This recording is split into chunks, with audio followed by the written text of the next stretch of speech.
All right. Good morning, everybody. Welcome to the 70th official live show. I say 70th because there's a few others that I did kind of cycle that I don't really count. So hopefully, just to double check, the software that I used to do this, they updated. So I'm actually using a new version. So if nothing's working, please let me know if you can hear me. I think you can see me. I think I see my preview working, but just want to double check because that could be tragic. Let me make sure that well, it appears as though things are working because my little things are bouncing around. My audio signal's bouncing around and stuff. If it doesn't sound right, let me know. Old Johnny Road says live volume is good. Michael V says you are seen and heard. Okay, thanks guys. Appreciate that. Oh, Debbie's even jumping on. Awesome. Good morning, Debbie. I wish I was there instead of here. I actually considered that at one point, but by the time I dropped Devin off, it would have been like 2 in the morning, and I don't do well at driving like that. So, oh well. Okay, let me get back over here and check everything out. So I'm a little bit behind. So let me just check and see who all we have. So Jenny's here. So welcome, Jenny. Good morning. Old Johnny Road's here. Michael V is jumped on. BB's on, and BB has a new video. If you guys haven't seen it, you should check it out. So he's starting to make more content, so good for that. I have coffee, so I'm happy. All right, so that's what we... Oh, Nikki Leah is on, says morning, everyone. And, okay, Adrian, I can't really pronounce your Asadorian. Did I say that right? I'm not sure. Welcome to the live show. Welcome to the channel, because I don't think I've seen you around before.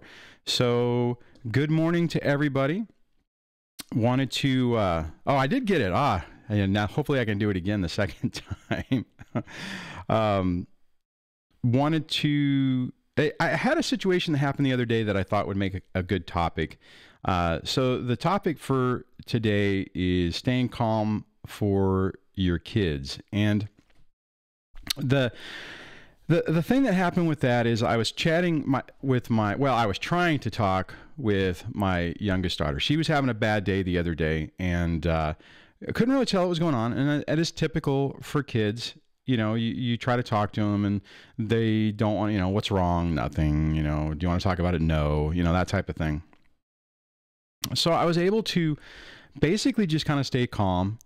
And, she went through her evening routine, and then I was able to later come back and sit down with her and talk to her. And she finally was able to open up about it. And the critical point on that, at least in my mind, is staying calm and being, rational and not getting emotional is really critical on this. And in the past, now, granted, I've been going through this a while, so I have a little bit more perspective on it. But in the beginning, your mind starts to race. You start to think, what's going on. You start making up stories. Typically, what I would have done in that situation is I would have figured that the ex was doing something to, change their mood or make them angry or, leverage off of some problem. And there is a possibility that this could be, there could be a piece of that. But for the most part, it's just normal, normal kid stuff, right? And after talking to her, what the issue is she was just upset because the friend group that she used to hang out with when she was in the 6th grade, she's not hanging out with them now, or she feels like she's losing those friends. So I was able to have a conversation with her about, communicating with people, that you can't just guess what someone's thinking or doing, that you need to actually interact with them. And if you don't, and I used the example with the conversation we were just having. I said, well, for instance, when I asked you and you said you didn't want to talk, I said, I didn't know. So I'm like, well, are you mad at me? Or are you mad at, is it something, you're left to guess. And typically your guesses aren't, most of the time accurate, but, is the bottom line is it was just the fact that you need to be able to talk. Now it worked. That whole conversation works for 2 parts. One, I gave her some advice on how to deal with her friends. Like, look, go talk to them, see if they, I mean, you don't know whether they hate you now or whether they like you or whether they don't like, you don't know. So you need to have some type of conversation. So, right. I mean, if, maybe it's a misunderstanding, maybe it's, whatever. The problem is that at this age, it's stupid stuff, right? So there's a group of boys that are following her and her friend around that are some of them are part of her old friend group. A couple of them are new.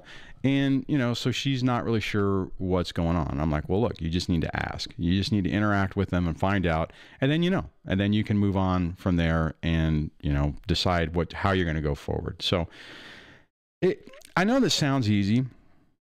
And it's a hell of a lot easier if everything's stable. If if your relationships are fine, even if you're divorced, but you have a good co-parenting thing and you can talk with your ex, then you have a situation where you can just kind of like, you're focusing on the problem. Whenever you're dealing with this in a vacuum, basically, because you're forced to parallel parent. I mean, it's not like I'm going to be able to try to talk. I have in the past tried to talk to the ex about stuff like this. And if you guys have you guys have dealt with, but a lot of times these toxic type people, they can, oh yeah, I'm so concerned. And then like the second they walk out the room or the second they're off the phone, this typically happens like in parent teacher conferences where they can pretend like they're really involved and really concerned. And then like 3 seconds after they walk out of the room, it's like it never happened. Right. So you're stuck. You're trying to parent your kid on the time that you have. So, and we can talk more about that if you guys want to, but I just wanted to share that just because it was, not that it was an interesting thing, but it was a thing I know that we deal with, or a situation I know a lot of us deal with on a regular basis. And there's that 2-part, which I'll wrap this back up and then we can jump into the regular show. The first part is whenever your nerves are so, I guess, rubbed raw that you're thinking there's an ulterior motive on everything. I mean, maybe you're not dealing with that, but I'll tell you, oh my God, in the beginning of this, I absolutely was doing that. And everything that was going on, I was like, okay, where's this coming from? Why, one of the kids is mad. Well, is that, what's the deal? Why, what did she do? Meaning the ex, And actually, I would say that the kids therapist did help, because at least with them being in therapy, I was able to say, hey, look, this is a situation. Is this normal kid behavior, or is this an indicator of a problem? And that's the other issue that we have to deal with, is sometimes, probably most of the times, a lot of what we're dealing with is the normal kid behavior. Then we just wrap it into the chaos of everything that's going on. So let me see who else we have in, because it looks like we have about 17 people. That is awesome. So thanks everybody for joining in. Let me scroll around and see who all we have here. So let me scroll. Marietta's on, says hi Debbie, hi Duane, and everybody. So hi Marietta, glad you could jump on. Dawn Elizabeth is on as well. Good morning, Dawn. Or I can't remember where you are for now, but I'm going to say good morning. Let's see. BB says, Duane, that's all true. Then it seems like we start to panic to a degree. I myself do so, feeling I have to solve their issue with so little time that the children are spending with me. Yeah, it's tough. You really have to, it's really weird, because you have to you have to modify your perspective on this. But I think you can still do it. I think if you can remain calm and use that time to try to build that safety net. I mean, like for what I think I was able to do with my youngest is make her feel safe enough that she could talk to me. We had the conversation. She felt better. I even texted her, and they went back to their mom, obviously, because we're here. This is their weekend with their mom. And I texted her to see if she had, if anything happened, and she said she wasn't able to talk to him. So I know it's going to be hard for her to have that conversation, but hopefully that idea is planted in her head, and she's going to be able to do that. Michael V says, can't speak for anyone else, but I would love to hear more about dealing with teens, including one with autism spectrum, while dealing with divorce of Narc. Oh my God. That has got to be incredibly difficult. And how old is your autistic, is that your son, or probably son, Michael V? Because I would imagine that they are having a really hard time wrapping their head around all this. I mean, I know how important structure is, And pretty much the structure goes out the window in these situations. But it's really, that's really complicated. So we got Donnie Earthling on. Welcome, Donnie. Glad you could jump on. Says, hello, Duane. Hello, everybody. Michael V says, 16-year-old son on spectrum, 15-year-old daughter. So Michael, how is your son dealing with it? I mean, I would imagine that would be complicated. You know, my advice in that situation would be to try to, whenever you have him, to have as much stability as possible. But, you know, that's a tough age, right? Because, I mean, how far on the spectrum is he? Can you, geez, I'm thinking of the term. Is he verbal, nonverbal? Schaefer1234 is on. Welcome, Schaefer1. You know, I actually considered trying to do this show a little bit earlier, and that when the alarm went off, I'm like, oh no. And then I was trying to do some updates on some things, so it slowed things down. Question: what did you miss? You mean what did you miss in the show? That's a tough question, Don. I would say I did a monologue on being stable for your kids. Michael V says, son seems to actually be doing well. He is overtly connected to Narc. He's high functional. Well, that's good. I think he'll be more impacted when I move out. Oh, that's right, because you haven't moved out yet. Yeah, so, wow. Man, I don't know. That's a tough one. I don't really have... I know Debby has some more knowledge on that type of stuff than I do. Too bad I can't just bring her in. One of these days, I'm going to have to try to do a live guest. However, I do not think that my bandwidth would support that. But one of these, I might try to test that out just to see if I can start doing that going forward. But don't know if that is going to work. Okay, so let me scroll down. Or I guess meant scroll up. Oh, Blue's on. So welcome, Blue. Good morning to you. I didn't see you. I didn't see your name pop up, but I just saw it in the comments. So Michael V says, right now my problems are more with daughter who is going through normal teen rebellion. Hey, Michael, that is just, and I'm glad you said that. That's the key on this, is you have to keep in mind what is normal as opposed to what is being influenced by a narcissist. And the other problem with this is that, I mean, these things, you know, divorces are stressful anyways. So, I mean, I wouldn't expect, I mean, let me back up. What I'm trying to say is, you know, you take that normal teen rebellion and then you add into the mix that their world is falling apart, just like our world is falling apart. And that's going to amp that up. So I mean, realistically, it's weird, right? Because we're going through a really horrific time in our lives, especially whenever we realize we're dealing with a narc. So, you know, you kind of like internalize or you focus all your defenses on yourself. And realistically, what you have to do is you even have to be more calm and more stable to be able to really connect with your kids, because they're going to lash out. They're going to be thinking that we've talked about this in the past, but kids tend to think that part of this, or a large part of the divorce, is because of them, even though, I mean, we know it's not. They don't think of it that way. They think that they did something wrong, that they could have done something better, that they could have, you know, made things easier or whatever. And they are afraid. I mean, if you haven't moved out yet, it's going to be a little bit easier. But once that other thing happens, and once your narcissist starts, you know, trying to triangulate the kids against you or with you, no, against you, it's going to ramp it up. Then they're going to start questioning of who really loves each other. Like, if you know, does mommy love me? Does daddy love me? And then they're going to test it, right? And I think that's what was going on with my kids early on, is your whole world's blowing apart. You're not trusting anyone. So you're kind of like, okay, you know, daddy, like in this situation for me, you know, daddy doesn't care about me. You know, he's angry, you know, yada, yada. So I'll push, you know, I'll prove it. I'll push the buttons to make him react the way I know he's going to react. So I know for sure what is real, right? They're trying to figure out what's real. And that's where it's really important just to maintain that stability and, you know, be there for them and work on it to where that they can feel that they can talk to you. And also knowing that, you know, just because you say that, like I was talking about earlier, I mean, just because I say, hey, you know, you can talk to me doesn't mean they're going to do it. You're going to have to keep coming back around. I mean, that whole thing was part of in the morning, or not in the morning, but earlier in the evening, you know, then she did her bedtime routine, you know, shower and all that kind of stuff. And then went back when I was trying to put her to bed, where I sat down and was able to actually make some headway with her.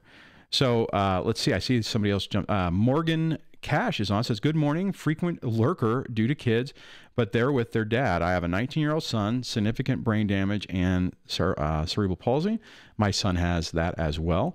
My son mimics Duane. My story mimics Duane's so much. My guy with needs also has ASD behavior.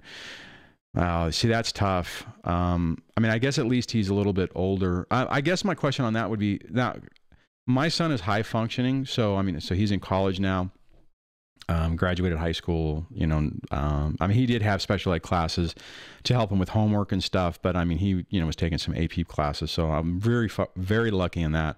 I was a little concerned, when he was younger, because I wasn't sure if the ex was going to try to play, because she was really playing up on his disability for sympathy. And I was worried that she was going to, you know, because if you have a kid with a disability, there is a way that you can get child support longer or forever because of that. So I wonder if you're in that situation, either receiving, well, I guess assumption is that you'd be receiving, but potentially you could be paying. I'm just curious.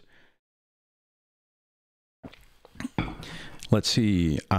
Angel is on. Oh, there we go. I'm like, I see somebody said something to her, but her name's right there. It says, morning all. I'm so livid right now. Oh, I'm sorry. Well, if you can, Angel, share with what's going on, and maybe we could all help you out with what you're dealing with. And she says, just dropped my son. His dad was supposed to buy a car seat. I asked him to see it, and he said no because it's in the box. So I asked him to bring in the box. So let me guess, he doesn't have one. He was just lying to you. Oh man. You know, see, and this is, well, okay. He drove away and came back in half an hour with the seat still holding the receipt. So okay, so he was bringing your son back. He brought your son back without a car seat? Really? Man. Okay, Lily, welcome. Glad you're here. Says, darn, USB won't work on phone/car. That's a bummer. Either it's going to die at some point, or you don't have your audio going through that. So, and Angel, okay, so the deal, and I'm trying to remember where you are in the divorce process, whether it's final or not. You need to document it. And then the second part is, see, this is where it gets tough, because I'm going to say, you know, not the absolute thinking, but the black hole thinking. But when they're doing stuff he was picking him up. So he was going to pick him up without a car seat. How old is he again? How old is you? Not your ex, you know, because he's obviously 5.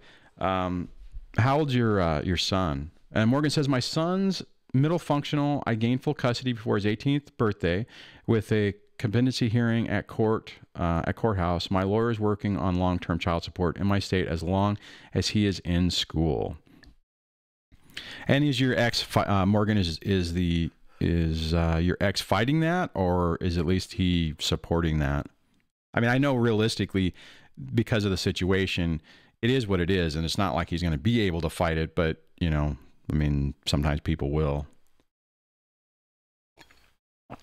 I was really worried in my situation, because the ex had really, I don't know what the word is, but I wouldn't say she enjoyed the attention because of disability, but I mean, there was a neighbor, 2 houses down from me, who actually was working for a real estate agent and showed the rental that the ex is in. And I remember the first time I met her, the girls were outside playing.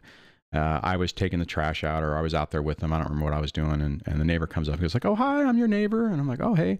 And I said something like, yeah, my kids are here. And then they're here half the time. I don't even know. Actually, it might have been early on. So I don't remember if I had the 50-50 yet or not.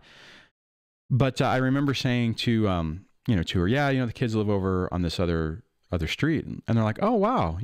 I rented a house over there. I go, yeah, that's probably them. And she goes, oh no, it was a really nice lady. And she had this disabled son it was just so sad. I mean, she needed a room right next to him so she could care for him. And I'm like, no, that's us. And she's like, no, he was really bad. I said, no, he's in the house. He just got on honor roll. Do you want to see him? And she's like, what? And she's like, no, it's a different person. And then I started playing, saying a little bit more of the story. And she's like, oh my God. She's like, really? I said, oh yeah. And she's like, wow. She's like, oh, you're not who she said. Well, you don't seem to be the person that she said her ex was. And I'm like, yeah, okay. Anyways, but it was an interesting experience, but she was absolutely milking that for all it's worth. I still can't get the stupid handicap placard, and my son won't bring it over. Every once in a while, if we pull up someplace, I'm like, well, we could park there if you had your placard. And the funny part is his mom doesn't actually take him anywhere. It's, whatever. It used to annoy me more. Okay, so as I was blathing on, I missed stuff. So let me come back and see what Angel was saying, because I see that she's popped some stuff up. Or maybe not. Or maybe I'm not. Oh, I just popped up because he was actually going to have him drive with no seat. I don't think I will ever trust him. Yeah, see, that's tough. And Angel, is your divorce final? Or are you guys still going? Is the legal stuff still ongoing? Or are you guys pretty much over with that? If you don't mind me asking. And BB says to Nikki, I'm so sorry to hear about your, oh, let me back up. So I'm reading it backwards. And then it scrolled off the screen like it always does. And if you guys have any questions that you want me to highlight on the slide, and I actually have a new format of that I'm looking forward to testing out, hopefully, let me, just put question on it, and I will do that. So Angel says ongoing. Okay, Angel, on that, then absolutely document it. Document that he came over on this day to do that, to show that irresponsible pattern of behavior. I mean, I guess, well, see, I would say, well, at least he went and got one. But the reason he went and got one is because you said, wait a minute, where's your car seat? Well, it's in the car, right? I mean, and yeah, and then went and got one. That's, yeah, you can't drive around. It's weird though. I mean, I'm at that age where I don't remember. I think, our car seats were, the floorboard of the car. I mean, geez, when I was a kid, seatbelts weren't even mandatory. They were just the stupid lap belts, I mean, high school, when it was, that was what, in 80, what was it? God, when was high school? 80, 85? I think I graduated in 89. They were drilling that crap into your head. I remember when I got older, it was like, you got to have your seatbelt on. I mean, it's weird to not drive with a seatbelt. I mean, I don't like it.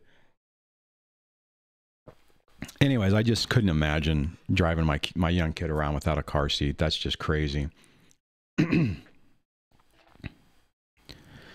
Blue says, does anyone know if the judge can issue a bench warrant if you don't show up for a show cause hearing?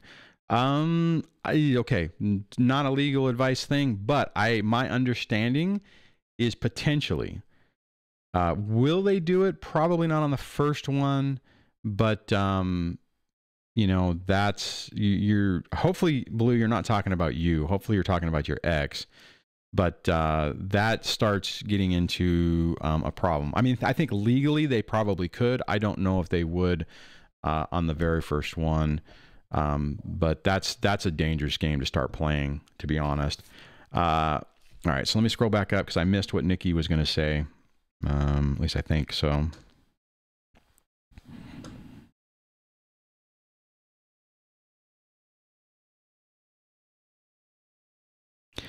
Let's see. I'm trying to scroll up.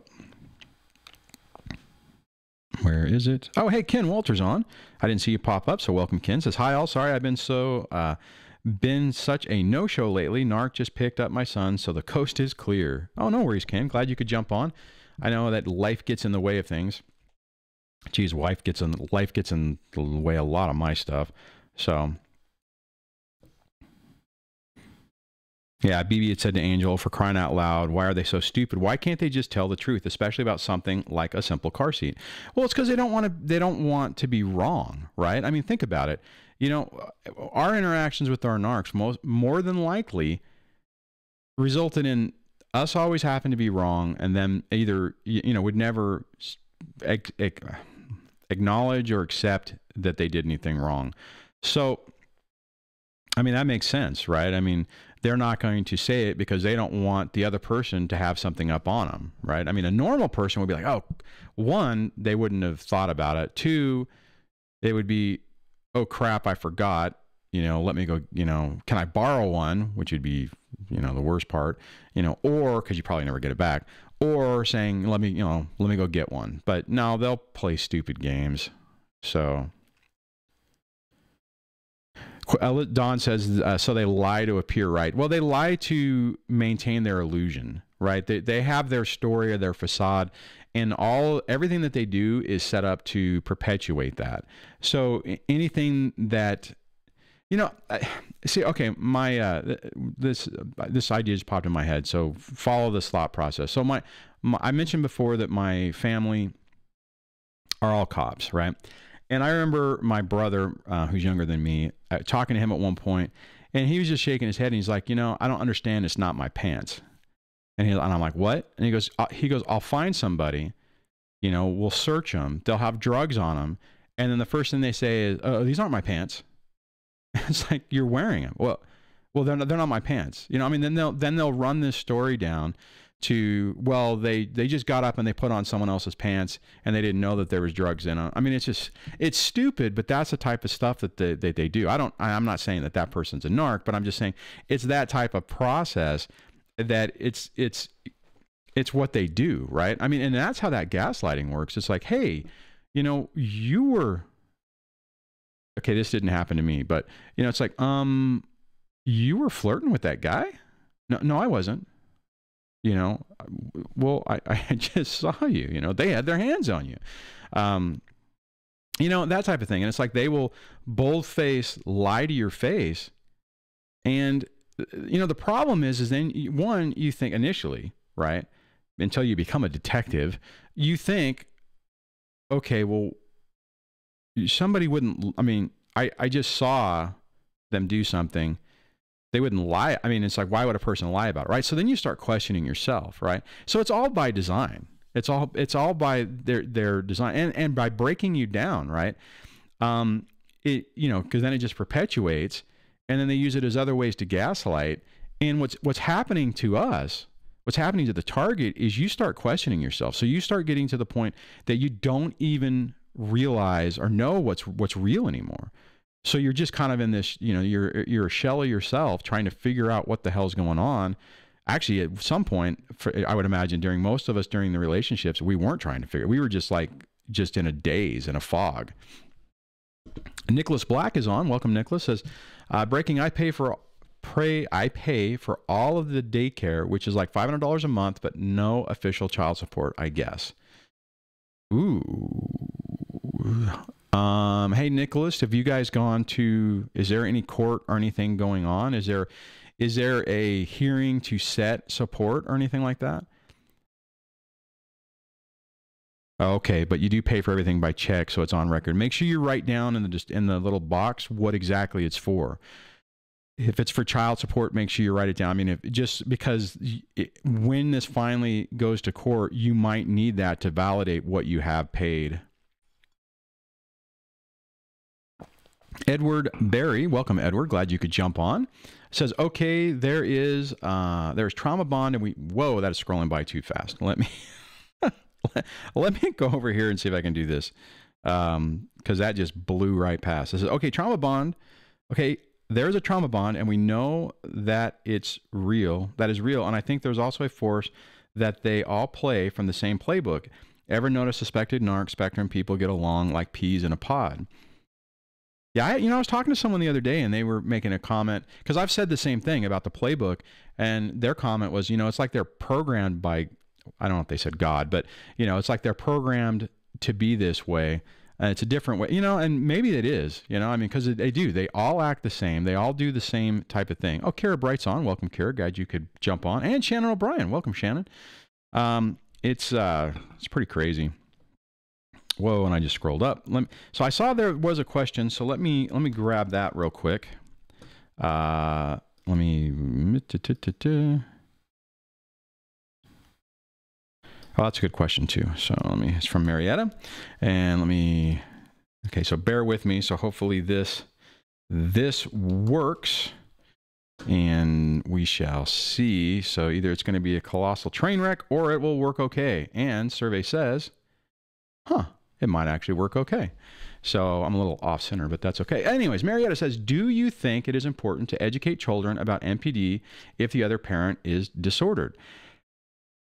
Yes, but very carefully. And the reason I say that is because you don't want to come across or be perceived as bashing on the other parent, because that will absolutely, potentially blow up in your face.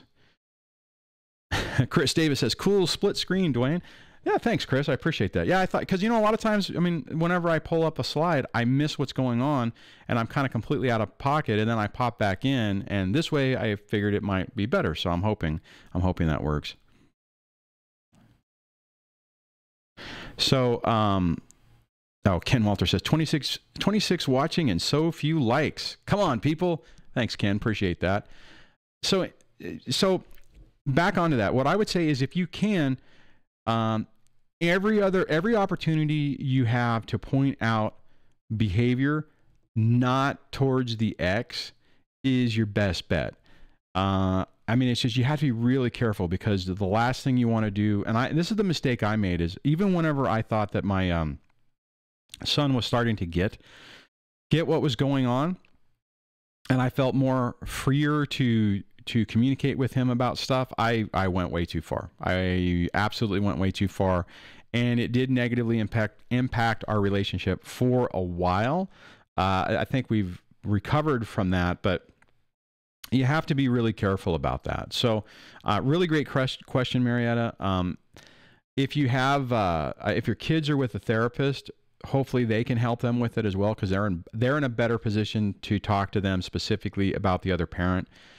You know, I mean, I would say, even if our children at some point, here's the raw truth and my advice on this. Granted, I'm not a therapist, but just from my personal experience, and I'm going to get to this.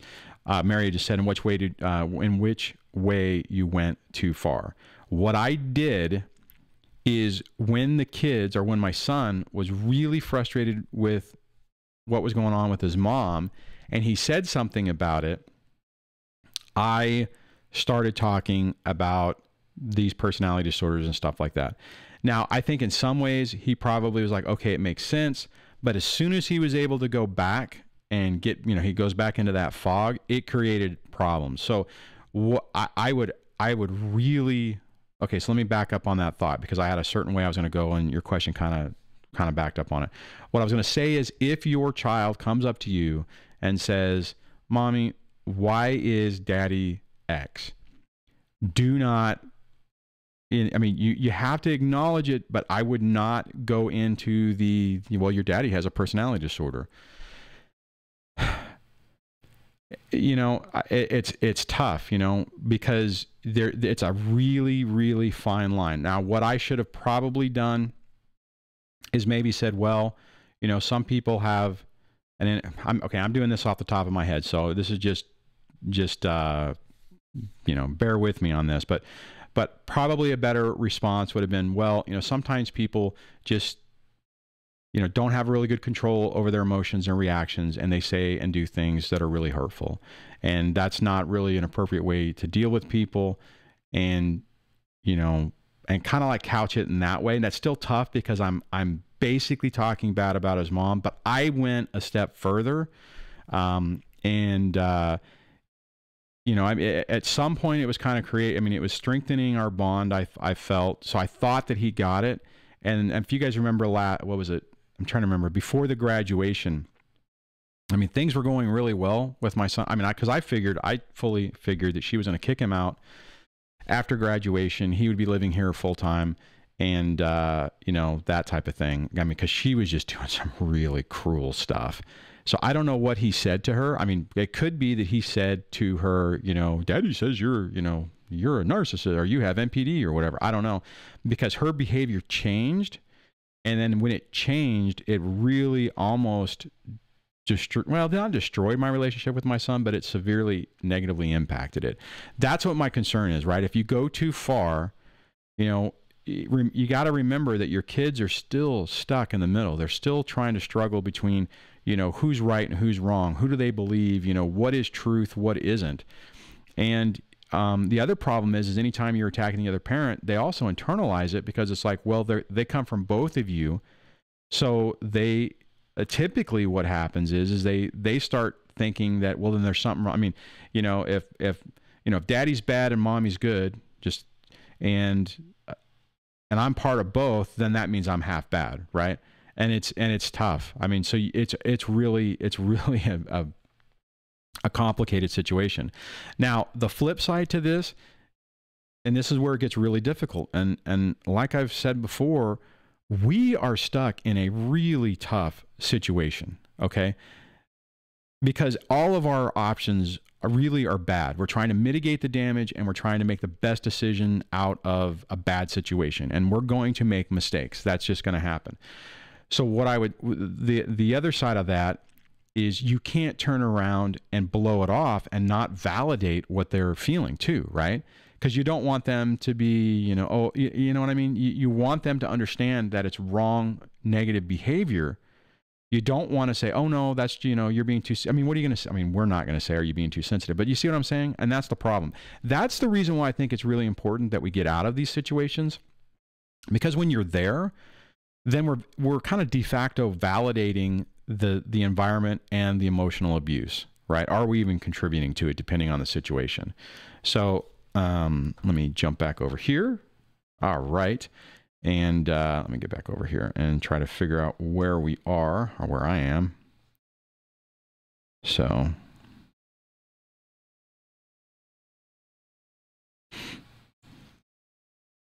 oh man. Ken says, Duane, laugh out loud on the car seats. My brother was, oh, this must have been when he was early. My brother was in a car seat in a VW Beetle, but the seat backs didn't latch anyways. Ooh, ouch. So quick stop, and he bumped the windshield with his head. He seems fine. Wow. Yeah. I mean, that's true though. I mean, if you don't click it in right, I think I never had it happen like that, but I think there were a couple times where, you know, you go to, you have a little trip, and then you go to move the car seat, and you're like, oh crap, that wasn't even latched, you know? I know at least around here, the California Highway Patrol will sometimes do seatbelt checks to make sure you actually have it installed correctly. We never did that, but I mean, it's cool that they do it. And at least now there's all kinds of videos to where you can actually, you know, see what how to do things. YouTube's amazing. I mean, it's just like, God, you can find almost anything on there. Hey, Dan Ski's on, so welcome, Dan. And Aveline B is on. Good morning to you as well. Lisa PA says, my narc mom and I am no contact, so they see what I experience. Yeah, that's true. BB says, to Nikki, example, my children now enjoy Epsom salt baths. I get different herbal infused types, and sitting with candles and music on. Evenings, I pick them up on weekends. Even my boys do. That's cool. Hell, I like Epsom salt baths. I can't do candles anymore, so I have to do those little electric ones because the smells completely mess me up. However, I have a buddy of mine, which is really weird, who he has a candle business. He's like a lumberjack, you know. I mean, he's a photographer friend of mine, but he actually has a candle business, and it's doing pretty good. And it's just crazy, you know. I mean, he makes organic candles with soy wax, and it's pretty amazing. I got to get one. I haven't had him. I need to just buy one so he'll send it to me. So Angel says, BB, I'll try that. That's a great idea. I might try that. Jenny Wren says, regarding the kids' car seats, when my daughter was nearly 4 heading to school, I had a bag I had in the cupboard from when she was much younger. nappies, etc. He used to take that bag with him when visiting his mom. Oh, okay. Wow.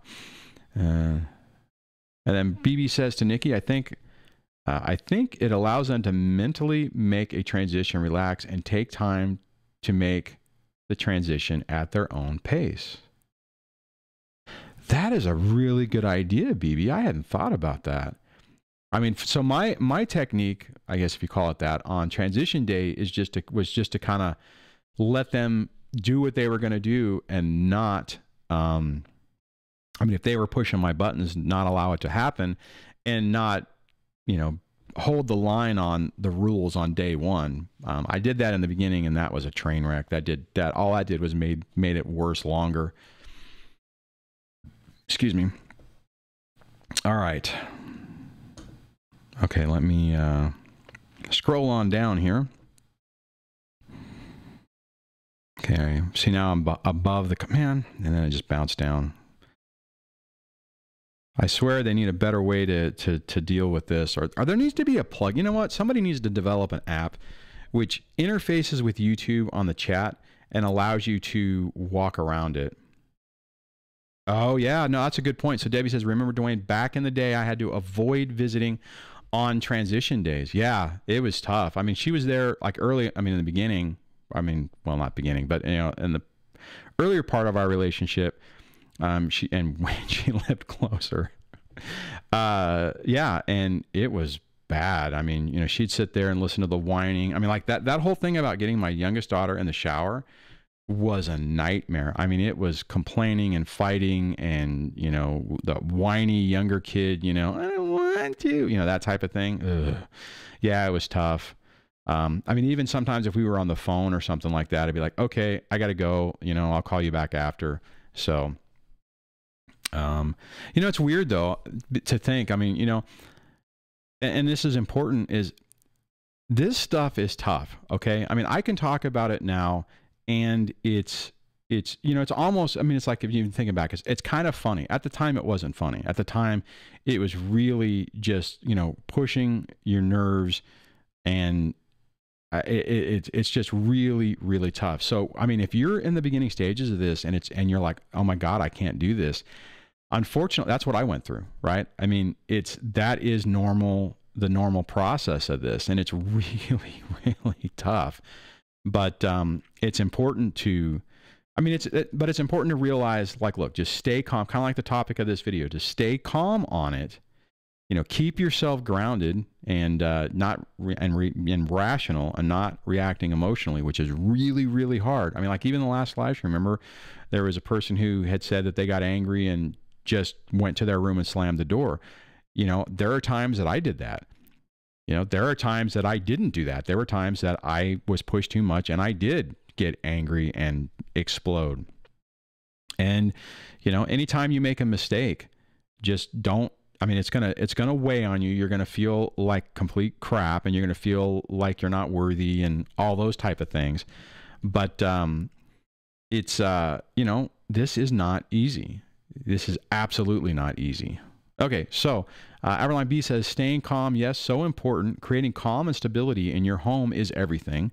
Imagine what it was like coming to that from lack of structure, appropriate parenting limits. Oh, it's tough. It is absolutely tough. What did Debbie say? Debbie said to bad Wi-Fi connection should be outlawed, Jenny. Yeah, tell me about it. So I would say, you know, Jenny, maybe you could switch to, if you have cell. I've had to do that sometimes.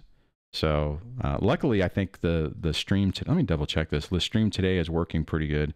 I don't think I've had a problem.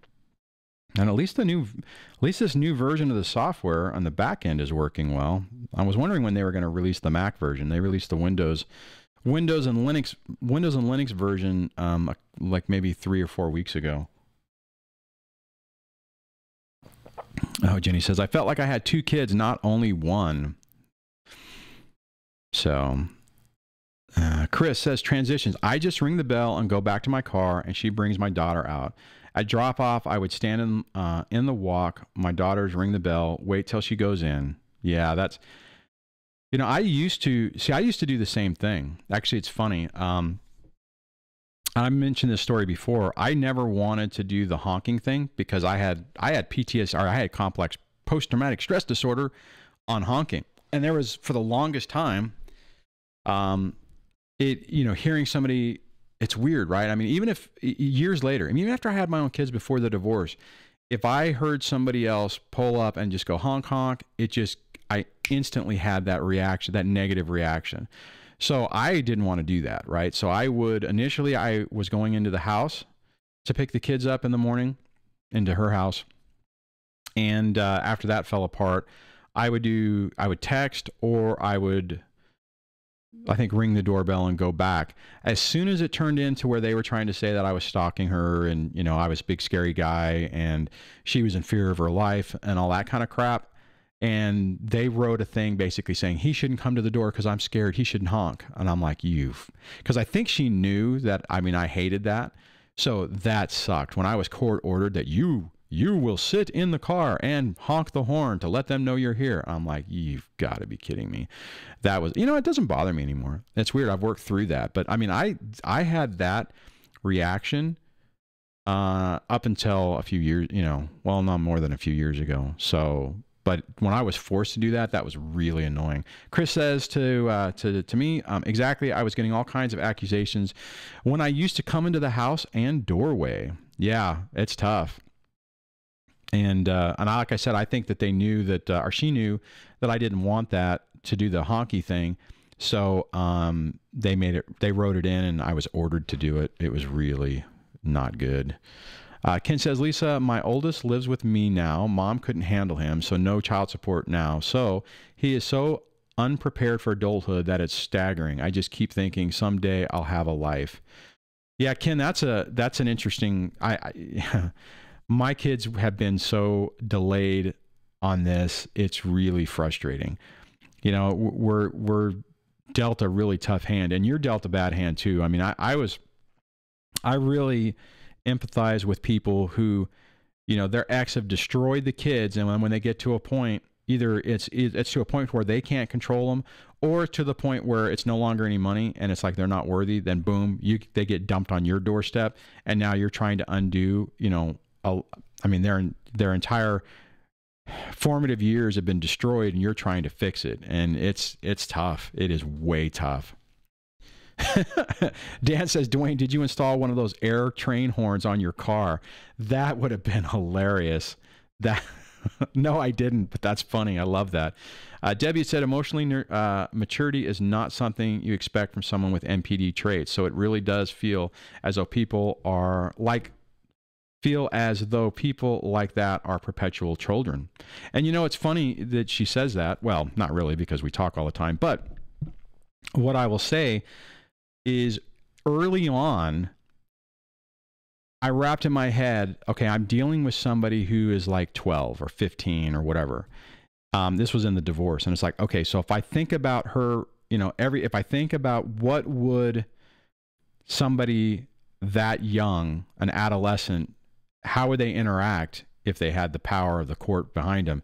And the sad part is when I flipped my thinking to that, I was able to guess or predict, for the most part, what she was going to do. And, hasn't changed. It's same thing, same type of behavior. So Jenny says his mother was a serious problem for him. He warped back into a child of 9 or 10 in her presence. Watch Kris. I can never say Godinez. Re-inner child. And if you guys aren't familiar, I think she's a lot bigger than I am, but let me see if I can pull it up. Let me see if Chrome actually comes up. Hey, there it goes. Kris, might help if I spell it right. Godinez.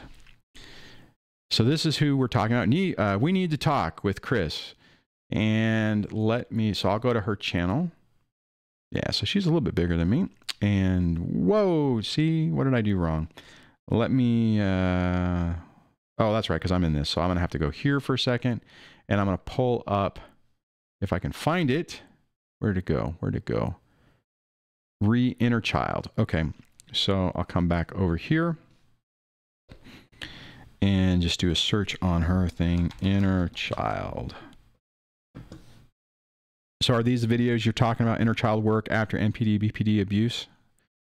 So, and I don't have it up, so I can't see if you're answering. See, I'm gonna have to make this, maybe I can flip this around to where I can do the same thing with the chat. See, and I can't move my screens around because it'll mess things up.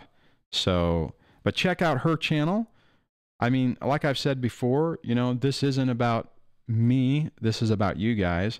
So anything that helps you. Now, I hope you stick around and stay and still support the channel. I mean, I would hope that. But at the end of the day, this is about you guys finding the knowledge and information that you need to grow, thrive, and heal from this. So I'm okay whenever you guys recommend other people's channels, because different people communicate different ways. Different stories help, you know. I mean, a site that might not help me could be perfect for you, right? Okay, so let me get back over into the comments.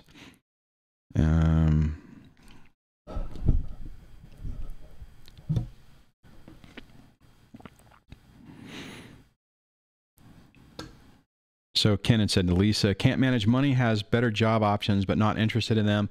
Doesn't pick up after himself, help out, etc. He is the millennial playing video games and drinking energy drinks. See, and you know what though? So, and my kids do pretty much the same thing.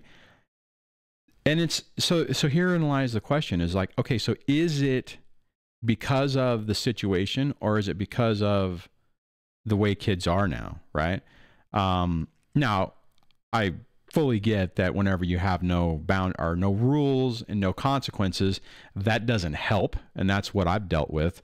The ex has absolutely no structure, and you know, and I had to early on basically make the decision: is everything going to be a fight, or am I going to focus on, you know, really important issues and let certain things go? And that's unfortunately what I had to do in my situation. Keep in mind that my worry, and this is what I think the ex was trying to do, because she knew how I was. Had I kept doing this is the rules here and firm structure, the risk was, if you get to the point that it's just so much that there is no good at dad's house, that all it is just pain and frustration, then it makes it a lot easier to say, you know what, I'd rather just live with mommy and I can visit daddy every so often. Because the kids don't understand what the impacts of that are. They just know what they're dealing with. And that's what I had to do. I had to modify my interaction. And I've talked about this before, that we don't get to be the parents that we really want to be, and let certain things go, because it's like, I can't have everything be a fight. You know, with the bath time thing, I mean, there were some issues that I did, but it's like, that's why I talk about, you have to balance and be the good and the bad cop at the same time. You can't always be the disciplinarian, because you will drive your kids away. And you obviously can't just always be their buddy, because we're their parent, not their buddy. But you have to balance it. And because if you don't, the other parent will absolutely leverage that. And I've seen that with some folks in the channel where they were trying to do what I was trying to do early on, and they're not making any progress. And then after, I talking with them and giving them some different ideas and recommendations, and they morphed or modified their approach, things start to get better. You know, then you can, now if you can make that transition, then you can start trying to reinstill that. Personally, that's why I think a lot of times, you know, you would be better off week on, week off. This schedule that I have, which is 2-2-5, you know, it's like, you know, mom gets the same 2 days, I get the same 2 days, and we swap every other weekend, is tough, because, you know, you have 2 days and then you have a break, and then you have 5 days and then you have a break. So those 2 days are lost, right? So it's like every other week you have a 5-day period, and the rest of the time you have the other chaos just taking over. I mean, unfortunately, there are a lot of times in my thing that on those 2-day marks, especially early on, and it did get easier. I mean, so follow me on this thought process for a second. So on those 2-day marks, early on, I would just get to the point. It's like, okay, so I get them on Wednesday, I feed them, you know, transition day, I just let them do whatever. The next day they're at school, you know, feed them, you know, just do the, you know, just get the homework done, whatever. And it was like just running to get to Friday to then get to the next week to actually try to start, you know, try to do some stuff. And it felt like every time, you know, you'd make progress and then they'd come back and the progress deleted. And then you know, I mean, you would make a couple of steps forward. They would go back to their mom. Then when they would come back, they'd take 5 steps back. Right. I mean, it was really, really frustrating and very mentally exhausting. Now, the problem is, and I'll grab you. I see your question, Don. I'll grab it here in a second. The problem is that I had no information that it would get better. Right. So for me, I mean, it was tough because I'm like, you know, I mean, you're trying to do the right thing, but you don't know if there's ever going to be a payoff. What I'm telling you, or what I'm hoping you guys can get from me, is there is a payoff, right? Be consistent. So like if I think maybe if I would have had somebody like me to talk to me before, maybe I would have been a little bit better on those 2-day marks to try to keep, you know, what I did the previous time going, right? I mean, because technically on those 2-day marks, it was basically they were with me for 5, they went to their moms for 2 days, they're back with me. I should have thought about it that way. But it was tough, right? Yeah, Liz says, oh, hey, Liz, I didn't see you jump on. Says, wow, Duane, you really nailed it with starting over again when kids come back. Yeah, I used to call it Groundhog Day. I have some videos about that, Groundhog Day effect. All right, let me grab Don's question. If I can find it in this part where I can pull it out. Where is it? Oh, you know what? I have to scroll the chat down. I have to get to the current stuff, I think. There we go. Geez, that was...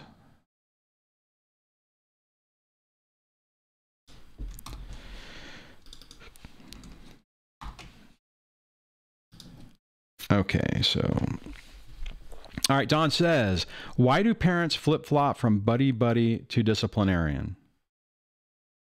That's a good question. I would say that typically a narcissist doesn't flip-flop to that. They're going to be the buddy-buddy the entire time. Now, if you're talking about they will pretend, now, because my ex would do that. Every once in a while, she would get frustrated and pretend to be the disciplinarian, but there was no follow-through. So, a narc will do it for illusion, right? Whenever they want to try to demonstrate to someone else that they are a parent that has boundaries. So, but typically I think it's the non-narc who's having to, like what I was talking about before, play that good cop, bad cop. And it's tough. It is really tough. Edward says they want to be friends. Yeah. They don't want to be a parent. They want to be a friend. And I still have the problem with that. I mean, some of the stuff that the ex does with the kids, I mean, even what I was talking about last week with clothing and stuff like that. I mean, you know, she's not, yeah, it's mom, but it's mom friend, not mom, you know, hey, you're going to do what you need to do, you know? It's just frustrating. It's just what they can't be anything other than that.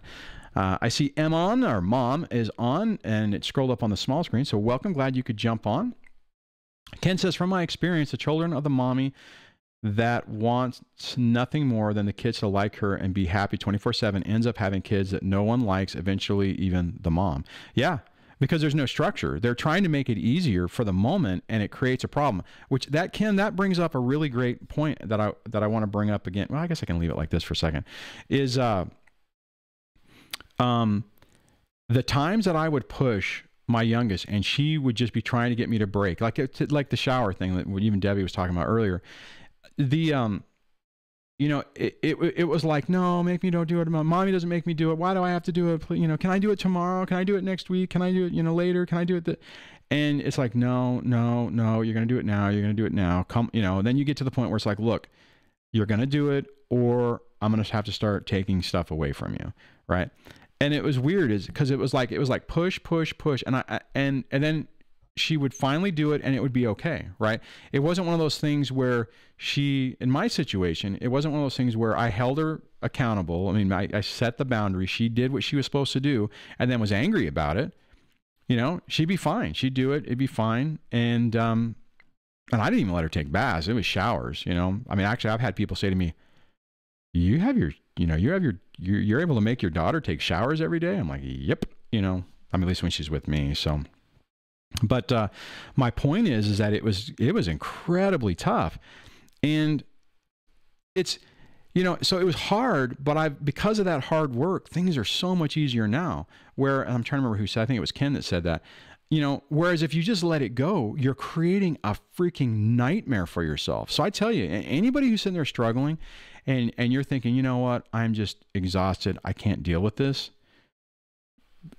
Please don't, because you're setting yourself up for so many more problems. You have to have structure. There has to be a command structure in your environment for stability. And the problem is it's going to be tough.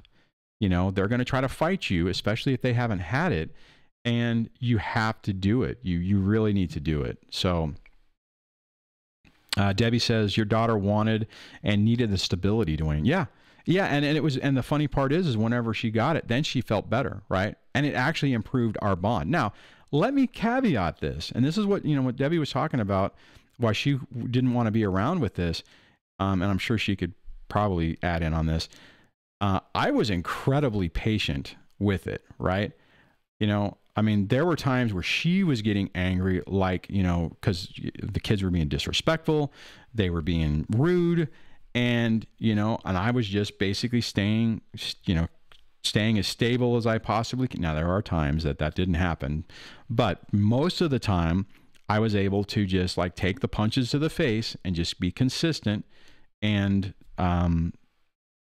that's where you really have a payoff. Now, if I would have done it the other way to where, gosh darn it, you're going to take a shower right now, you little brat. That would have had a different effect. Yeah, she might have done it, but then, it would have been a lingering problem afterwards, right? It's really tough.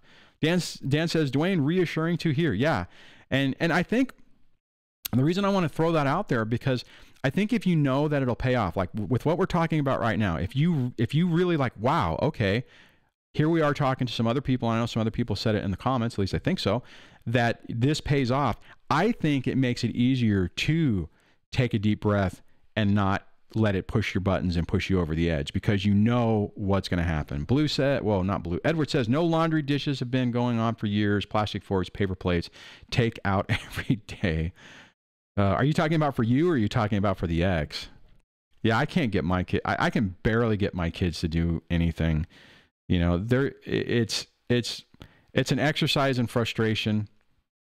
But it's one of those things where you just have to be consistent and keep pushing it, right? Like I'm trying to get the kids like, look, rinse your plates off and put them in the right side. Now, I get that even in a normal environment, kids can still have a problem with that, but it's just, it's tough. It's an ongoing battle. And unfortunately, I personally think, and even the kids therapists in my situation have said that had they been with me the entire time, they would have been better off. I know that had I been able to establish that new baseline, and things would have been different, right? We could have, and I tried to. When I first left, I was trying to do that when the smear campaign of triangulation was going on, and I was starting to think that she was going to take the kids and leave. I started checking out, which also caused a boatload of problems later on that I had to recover from. Probably had that not happened, and if I would have been able to feel confident enough that things were going to work out, I probably could have maintained what I was doing and not had and not lost ground. Let me see. I see some good comments come up, so let me double check where we are. I'll look at what's on the live screen right now. Okay, so let me look at what Blue's saying, because I'm obviously missing something. Where'd it go?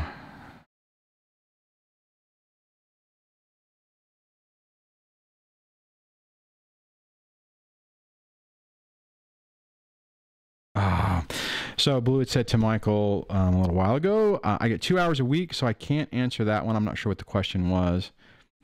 Oh, I see. Oh, Michael, you do have an actual question that I didn't get to, so I will grab that in a second. Actually, you know what? I think that was in response to what you were saying. But I want to read this. So Blue says, I get 2 hours a week, so I can't answer that one. Yesterday, I was told I was inconvenient by my son. Yeah, Blue, you just, that's tough. Just take a deep breath on it. You know that your ex is still trying to triangulate the kids with you. And I know it hurts like hell, because it hurt when my kids did stuff like that as well. And, just keep doing your time with them, trying to make it as good as you can. I know 2 hours is tough. Then you got somebody watching you, which isn't, which is tough as well. And, I don't know if you've had a part where you've had said something where they're like, no, you can't say that. I do not envy your position, but at least you're getting those 2 hours a week. So I'm glad to hear that, because I knew that was a problem for a while. All right, let me grab Mike's question.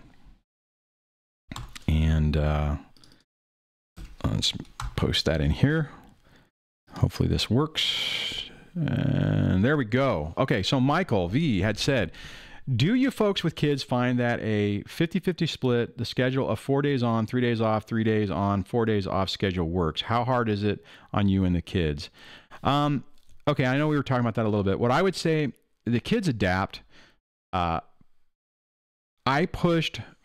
was okay with the 2-2-5 in my situation, because I knew that the ex wouldn't do anything with school, and it gave me an opportunity to try to salvage that, at least when the kids were younger, when like the homework packets were due on Friday. As it got older and the homework was due daily, it was a complete train wreck. Probably, I would say you're better off with week on, week off, because then everything that happens it's like, the reason I say that is if you have to go back to court, then you could turn around and say, okay, get a report from, okay, how did my child do on, week with mom, train wreck. How did child do with week with dad?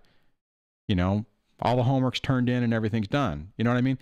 When it's really intertwined, then you can't make a difference. Ken says, Duane, it's tough for me because I'm not home during the week, so I come home to a mess every Friday. Simply rinsing the dishes would be a dream. I've come home to the TV on when he wasn't here for days. Oh, wow. Yeah, I mean, yeah. I don't know. I don't know how much of it is just lazy teenager stuff or what, because it's tough. It's tough. I really wish I had a longer schedule with my kids, because I think it would be so much easier to do it. So Michael, back on your question, it depends on what you want to do. I think if the kids are younger, being away from the parent that they're this is what's going to, okay, let me back up. If your kids are younger, or they've just spent more time with one parent, those longer stretches are going to be harder for them initially. Okay. Personally, I think in retrospect, I think week on, week off would have been better. Sure, it might have been harder for the kids, and it would have been harder for the ex. And I don't know, maybe sometimes they do that because they figure that it's, harder for the parent to have, go from having their kids all the time. Well, I guess the person who gets ejected out of the house, or, whatever, like in my situation, I got to see my kids every day, right? Yeah, I had to go to work. So I did have them in my life every day, but then boom, in an instant, it's like, nope, you don't get to see them anymore. And it's like, what? I've decided that you don't get, it's killing. Well, what was it? I've decided that the kids being around you is killing them. It's killing the kids being around you. So I will not allow you to see the kids during the week. You can see them every other weekend, but you don't get to see them for dinner visits anymore. You don't get to do that. Right. So it's the same thing, right? It's like one of those things to where, it's tough either way whenever you have that vacuum. Personally, Michael, I would honestly, because see, whatever you set is going to stay forever. You probably would be better off. And I don't know, I'd love to hear what you guys think about this as well. Just having the kids week on, week off. Do the transitions on Mondays at schools or Monday evening or whatever, that way it doesn't screw up your weekend, right? Make it to where transition day is either at school on Monday or, 5 or 6 p.m. I almost screwed up and let them write in 5 p.m. transition days for summer and stuff, which would have been catastrophic because there was no way in hell I could get from work to home to do that. So luckily I caught that. So think about that, guys. Make sure you think about all those little nuances. Oh, Dan's got to leave. Dan said, sending you all love. Stay strong. All about the kids. Duane, thank you for your voice and awareness. Have a great weekend. Thanks for jumping in, Dan. Glad you could. So let's see what everyone else is saying. Mom says week on, week off is best. Then the kids can do a sport and do better at school. Absolutely. Yeah. Adeline B says used to have 2255. That was horrific. And the kids were younger. Switched to week on, week off. Kids are older and they love it, especially since I live 2-mile walk away. This helps their, quote unquote, helps their dad. Yeah, that's true. Yeah. And I think you're right. I mean, I'm still on the 225. My youngest had asked about it even when we were in therapy. And I'm like, honey, mention it to your mom. And I don't know if she ever did, but after dealing with trying to ask my ex to do anything, I won't do it anymore. It's like, I basically was like, look, get your mom to say it. I'll agree to it, but I'm not going to ask her. So, and she wouldn't at the time, she wouldn't even talk to the therapist. So the therapist couldn't even bring it up. Edward Barry says, smothering her, I was told... Oh, wait a minute. What else did you say, Edward? So I missed part of that. So let me swing back over here. Let's see. Let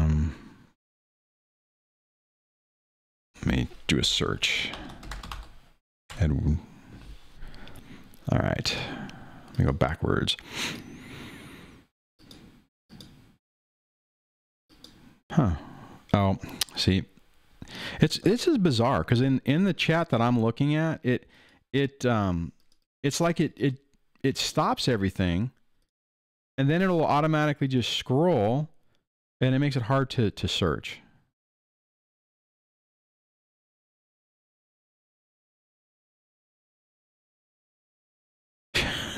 All right, so smothering her, I was told.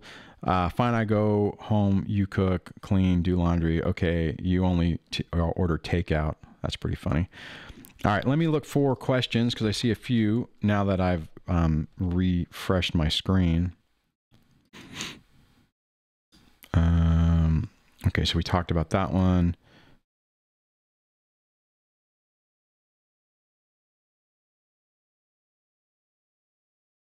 Okay, so I'm not entirely... Let me look at this, see. I'll grab this one. Thanks, Don, for putting that in twice so I can grab it. I'm going to grab your second one because I think it has a little more info. No, not Chrome. Says, why do parents go from helicopter parents when they smother you and then ignore you?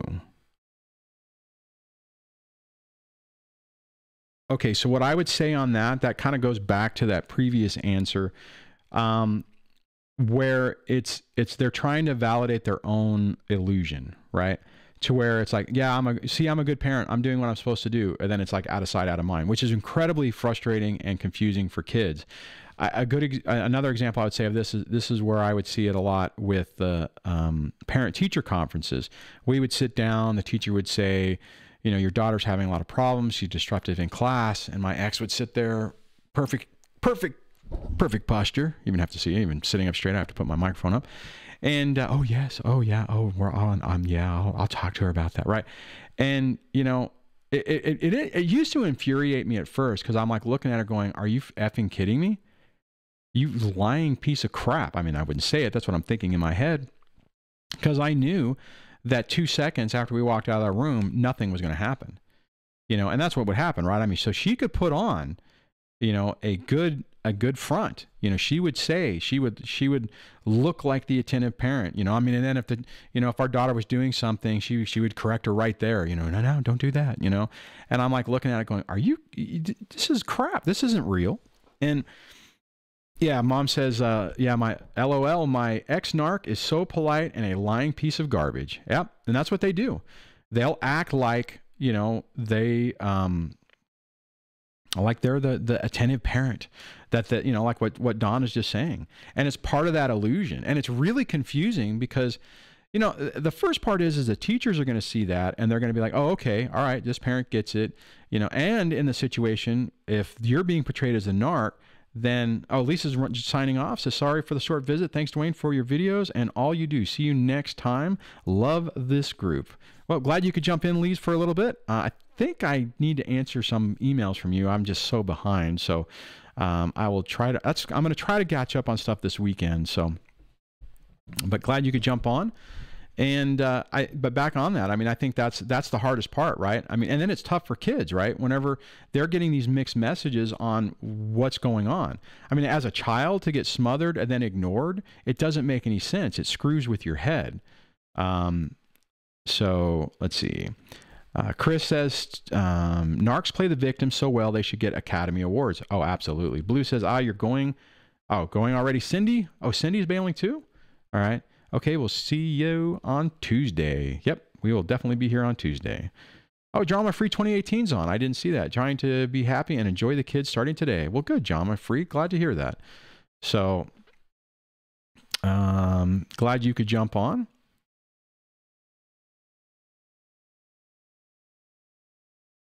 Oh, so, okay. So mom says to me, I emailed you a while back. Your advice and video saved my life. No contact is the most important. Hybrid no contact. So that's great. I'm glad to hear that. Yeah, I figured. DramaFree says, Duane, he's taking me to court. Okay, like I mentioned to you before, I figured that was going to be his only play. Unless he moves back to where you are. Okay, Cindy, I didn't know you posted a question, so I'll hit that here in a second. It's a long, I mean, it's not going to happen. So hopefully you're doing okay with that, because I would imagine, like, you know, I mentioned before, that would be incredibly stressful. Is he saying he's moving back, or is he just saying that he wants full custody, or he wants to change custody? Which I don't know how he could do it with being that far away. I'm sorry about that. That sucks. Okay, so let me bounce over here and look for the next question.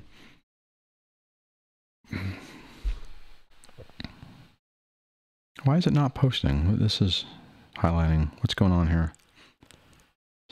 All right.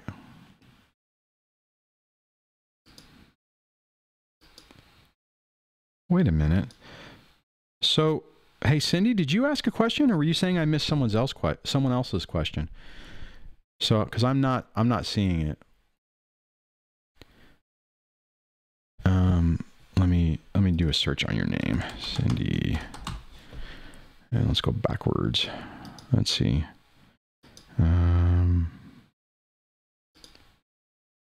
Oh, wait a minute. Here we go. All right. Finally, I think it popped up. Okay. So it's the one about addictive traits. So let me grab that. That's weird. That was not coming up. Huh. I don't know why it did that. Hey, it looks like I found it though. So thank you for telling me that I missed it, because I definitely missed that one. All right. So what we have here, Cindy says, does anyone have kids that have addictive traits? For example, my 11-year-old son has a screen addiction driven by his Narc father. Narc X said he could have ADHD.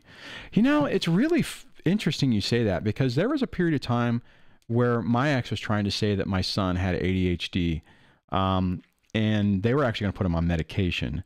I intervened on that and went and talked to the therapist and said, hey, I am not good with you giving him medication. You know, we sat down for an hour and talked about the situation, and both that psychiatrist and the therapist, after they did an evaluation, both said that he didn't have ADHD. There were times where, oh, you know what? Well, yeah, for him.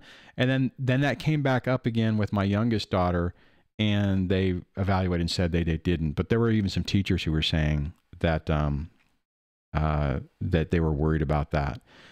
So, what I would say on that is, you know, you probably have an idea whether it's true or not. Now you got to be a little careful about who you go and talk to, you know, because sometimes they just want to, you know, immediately go to, yes, they have this and let's medicate.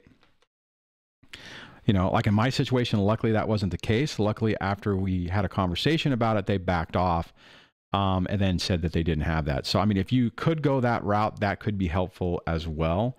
But it does seem that narcissists tend to like to have a reason. Well, see, okay, you know what? Actually, it makes sense. Just thinking about it right this second. And the reason I would say that is because then it gives a reason why things are the way they are, right? Well, it's not because I'm a bad parent. It's not because I have no control and I have no boundaries and I, you know, want to be their friend. It's because they have attention deficit disorder, right? Or there's some other situation, right? It gives an excuse. Plus then it perpetuates the whole victim status because it's so sad that on top of everything else, I have a child with these issues, right? So Cindy, I would fight doing that and getting to the point where they have medication on it, because I know that's typically the route that they go until you can really be sure, right? I mean, obviously some people have an issue. Cindy had said to Ken, thank you for your reply. I hear you, but it's still so scary. My biggest challenge with my son. Okay, I see Mom has a question. I will grab that in a second. Angelore says, my son has ADHD and my Narc wants to medicate and I don't. Thank God I have custody. Yeah, well, yeah, exactly. So, oh God, you know, man, guys, this is where I was talking about where we're left in this situation where we're mitigating the damage. And, you know, it's tough. I just stay strong, stay focused on what you're doing. You know, I know it feels a lot of time, and I know you're not necessarily complaining about it, but I mean, just kind of hit me. And it's really because I guess, you know what, I mean, I was dealing with this before. I was dealing with all this crap, and, you know, it just kind of brings back those memories. I mean, I remember at one point when I signed the quick claim deed for the house over to her. We met out where I work, and you know, we did the notary thing, and everything's fine, right? You know, it's like no big deal. And so I you know, before I knew about all this stuff, I remember I'm like, well, hey, we haven't talked for a year, you know. I mean, we're like actually together. And she's like, oh yeah, I need to tell you that, yeah, our son, she didn't say his name, but whatever, you know, yeah, he's telling me that he wants to hurt himself or hurt his sisters or other people. And I'm like, okay, you know, bye, you know. And I'm like, what the, you know, I was freaking in a panic, right? I mean, I'm trying to get a hold of, you know, and it's like, and I get the kids that day. It's like, okay, it's transition day, you know, well, you know, hopefully it works out well for you, you know. Actually, what happened is I remember we were talking, and I'm just like, I remember at one point, I almost said her name. I almost said, and I had made a comment. I'm like, hey, has anything changed in your house? And she's like, well, I'm not dating or anything. I'm like, no. She's like, are you, I didn't say this, but it was kind of like implied. It's like, are you still a psycho? You know, it's like, are you still, you know, I mean, if you change the way you interact with the kids. Yeah. And that degraded the conversation. She's like, you know, she stormed off, slammed the door, and, you know, sped off in her little minivan.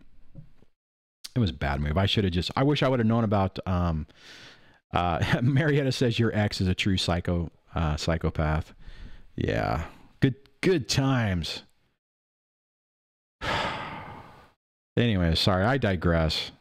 Anyways, I hope that conversation, until I went down the pit of hell, was helpful, Cindy. Let me go back over here and see where else we're at. But I wouldn't, unless you get to the point where, you know, you're convinced that he hits all the characteristics and that's the only option, I would absolutely not go for that at first. Oh my God. JB Woodward says, my Narc gives Ritalin at her boyfriend's house on her weeks. I don't give it and they don't need it. I am so, you know, oh my God. Marietta says these people are embodiment of evil. Blue says it's really scary that MPD is a psychopathic illness and my kids are living with him. Yeah. And, you know, I mean, a lot of this doesn't, I mean, what I'm about to say doesn't necessarily help us now. But thank God things are starting to change, you know. I mean, I don't know if it'll ever get completely better. But think about it. I mean, well, it's tough, right? Because now, I mean, and it's not necessarily that they're changing because of this. What I'm talking about is, I was just talking about this with a friend of mine at work the other day. And, you know, when he was divorced, 50-50 really wasn't, well, he might have got 50-50. He made a mistake that blew up in his face. But my point is that, you know, in my situation, had this gone 80-20, then the kids would have been in that environment constantly and only would have been visiting me. Actually, they wouldn't, because she would have left. If she would have gotten that much custody, she would have made a play to move out of state. So I would have basically seen the kids for a couple of times, you know, during summer and whatever. And although I think you can make some progress, it's obviously going to be so much harder because the damage is going to be more pervasive. You know, when you have a constant interaction, you do have a better opportunity to try to mitigate that. Okay, so Marietta says I had a question earlier, so I'll hit the questions here in a second. Man, guys, yeah, this is a tough subject. I am pretty fresh. Oh, I got a thumbs down. I didn't even notice it. Well, if you're still here and you didn't like the thing, I apologize. And if you want to let me know what I could do to do better, please let me know. Mom says to JB, ADD medication 7 out of 10 times lead to cocaine addiction. That is just outstanding. All right, let's see. Blue says was probably a narc, Duane. Yeah, yeah, who knows? Whatever, you know. Like I said before, everyone has their own what they're looking for. So probably more than likely it's hitting too close to home, and you know, people don't like to be exposed. Okay, so I completely got thrown off track on that train. Let me look for the next comment. Oh crud! I'm sitting here going, man, none of the questions are coming up. Only Sindy's coming up. That's because I was still searching on her name. Let's see, what do we got here? Okay, who was it that I'm trying to see who? Well, I see one from Mom, so I'm going to grab this. All right.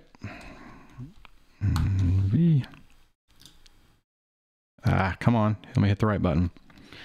And let me go here, and then I will also go over here. And okay, so question from Mom is, how do you defend yourself in mediation against claims that literally make no sense and are false? Narc makes up crazy things. I don't have food, clothes, running water. Wow. You know, hopefully your attorney can just say that that's ridiculous. But the only other option, but see, the thing is you probably don't even expect it, right? You're not even thinking about it. I mean, and you don't want to necessarily be caught in a situation where you have, you know, pictures and video of the water running and pictures of the house. Yeah. Oh, Marietta. Okay. So I was just going through and I just found the next one. So I will, as soon as I finish this one, we'll go down to the next one. So and talk to your attorney about it. I guess the big question is, here's the other thing. What I would say on that, Mom, is when they bring it up, is the judge buying into it? I mean, the only thing I would say is if he comes up and says, Mom doesn't have food, clothing, running water, my kids are in danger. If the judge is like, oh, well, we need to do something to validate that, right? My guess is more than likely they're probably blowing it off. You said, I took pictures of water and the house. Yeah, and I would say, okay, so my only caveat on this is unless the judge is saying, oh, wow, we're concerned, let's switch things around until we can, let's give Dad the kids until we can figure this out. obviously that's an issue. A lot of times judges, they realize all this crap is BS, and unless there's some, you know, I mean, unless your ex is coming in with a private investigator saying, you know, here's pictures of no water, and here's the water shut off, and here's a copy of the bill, you know, the notice on the door saying, you know, you haven't paid and we're turning off your water. If they're doing that, then obviously you might have an issue. But for the most part, I don't think they buy it. Yeah, I think typically, I mean, you got to be a little careful, because like what I'm talking about, if they did that, right? And see, here's the thing. I mean, it would not surprise me for a narc to freaking stick a note on the door and go clink, take a picture, and then see, look, I came by the house and there was this shut off notice, you know. I mean, to be honest, it would not surprise me that they would do it. Just as in some narcs will hit themselves to claim, you know, smash their head in the door and then say, you hurt me, and claim domestic violence. So, all right, let me look for the next question. So, and if you guys want to support the channel, there's always that super chat. I'm trying to get myself in a better mood after that, the conversation on the kid thing. That really, man, I normally, you know, I mean, when we have these conversations, most of the time I can kind of bounce on these things, but that one really kind of got to me. I think it kind of triggered some of my past feelings with my son, to be honest. Anyways. Oh, Hazy Day says, please, folks, to accurately diagnose ADHD, there is far more than the standard questionnaire. To know for sure, there is a residential center where kids go to be observed for 3 days. Ooh, that is really good information. I was not aware of that. Yeah, I would say if that's being pushed, then, I mean, that would kind of suck for your kids. But you want to make damn sure that it's legit, that they actually have that problem, in my mind. Sindy says, to Shannon O'Brien, interesting. The diagnosis process sounds so sketchy. I want to support my son, but not trying to cause more stress on him either if there isn't a diagnosis. Yeah. Oh, Choo Choo, I haven't seen you on in a long time, so welcome to the live show. And I know I've seen you in the comments, but good to see you. But Kris says, do they have one for exes? That's pretty funny. Lisa says, Duane, shows how far you've come, gives people new to this hope. Yeah, and thanks for that, because that's definitely what I'm trying to do. Hazy says, sucks for kids. Watch them stoned out of their heads on Ritalin and tell me what sucks more. Oh, yeah, good point. That is a really good point. Yeah. Oh, yeah, no problem. Cindy says, I apologize, but it is so important to talk about. Thank you for your support. Yeah, no, I didn't mean it that way. No, I mean, it is a good conversation. So definitely not upset or anything about that. All right, let's see. Let me grab the next one, or try to grab the next one.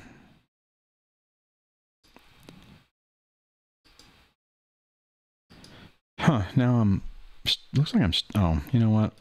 I think it's scrolling in the, let me go back. What do we got here?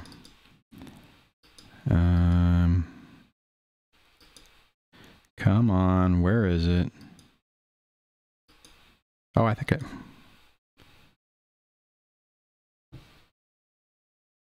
yeah. Good question, Marietta. Yeah, I finally found it. So let me pull it up. Sorry about that, guys. All right. Wow. I guess I didn't realize I didn't switch that out. So anyways, so Marietta says, Duane, are you afraid of the impact your ex has on your children's mental health? Unfortunately, yes, I am. I'm trying to do everything in my power to try to mitigate that. I see, part of the problem is that a lot of this is we were talking about this earlier, is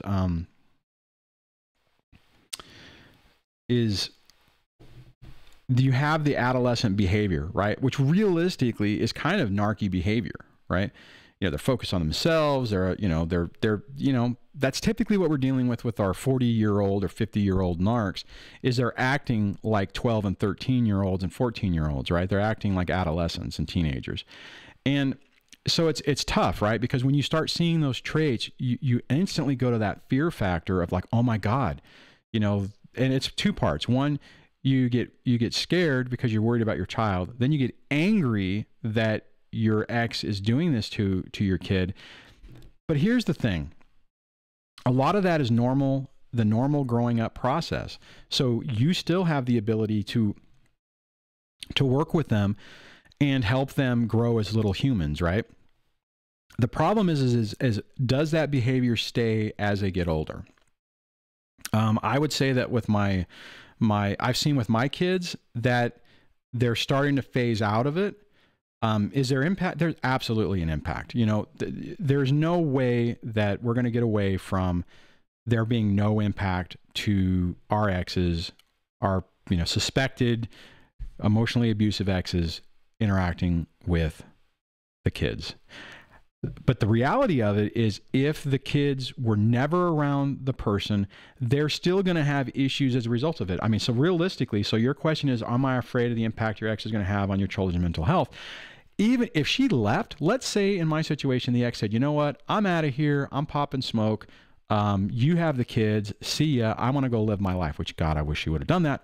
But there's still a consequence to that. The kids are still going to struggle with being abandoned and completely rejected by their other parent, right? So unfortunately, there's no way to really get around this. Probably, I mean, you know, it's like even if they passed away, even if our exes passed away, our kids are still going to be impacted by it. Now, granted, it's not going to be, you know, they're not going to be like, oh, mommy or daddy, you know, left me and didn't love me. You know, they passed away. Actually, I had that happen, not me personally, but our neighbors next door. I freaking completely blew me away. You know, my kids play with their kids and mom died of cancer. You know, I mean, they were very quiet about it, so didn't know. And then it was like, boom, they're gone. And it's like, what? You know, but I guess what I'm saying is that all of these things are going to impact our kids. So it completely sucks.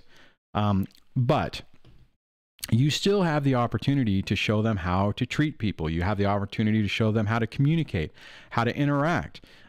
If you have multiple kids, you know, like what I was talking about before, where, you know, you don't really want to focus on the ex, you can focus on the behavior, how they're treating each other, right? So whenever one of them is just completely trashing the other one, you can sit there and say, look, this isn't appropriate behavior. You know, why are you treating, you know, why are you being like, you know, that is not the appropriate way to treat somebody, especially your brother or your sister, right? And my kids have absolutely struggled with that. And I've made some significant progress. Do they still do it? Absolutely. Is some of it just normal civil rivalry? Yeah, sure.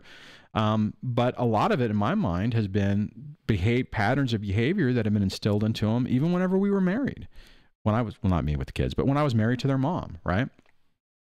Marietta says, good answer, very insightful. You must be really mentally strong and aware to come up with this conclusion. I'm not scared for your kids. They have you.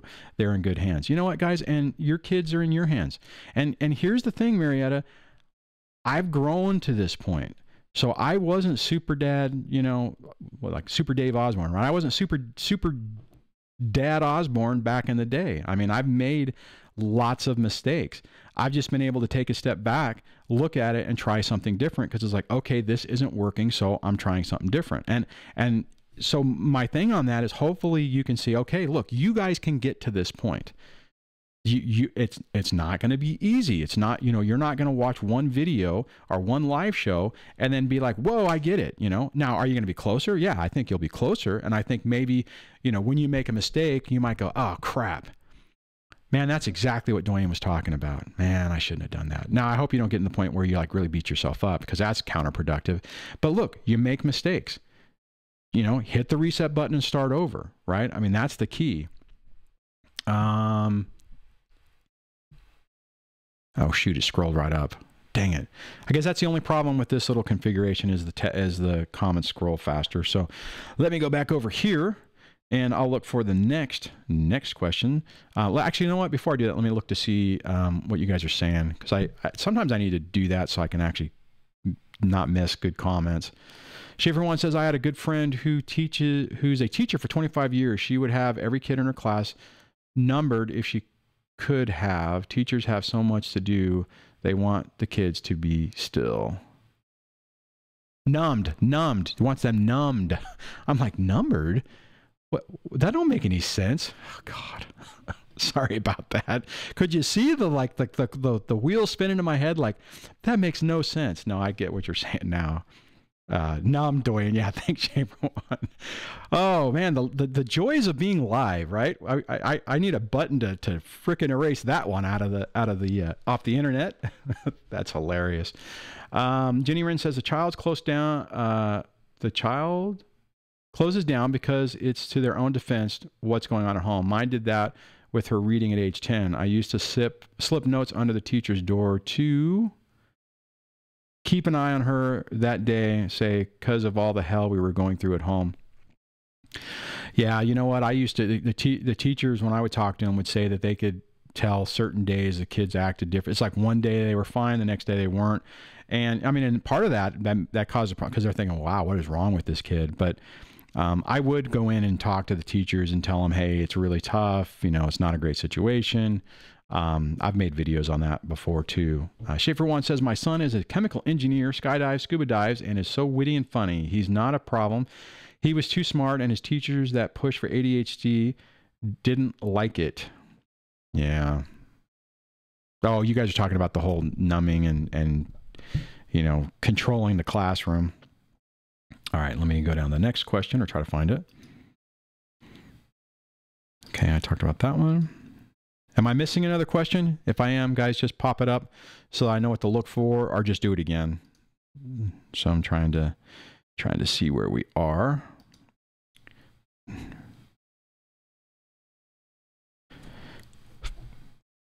Oh, okay. BB had said earlier, said, let them just spout off all their nonsense in mediation before you respond. Then answer the mediator with a question. Do you think this is reasonable? Do I live in a cabin in the Klondike? I wish I would have saw that when you posted that, BB. That's pretty hilarious. So.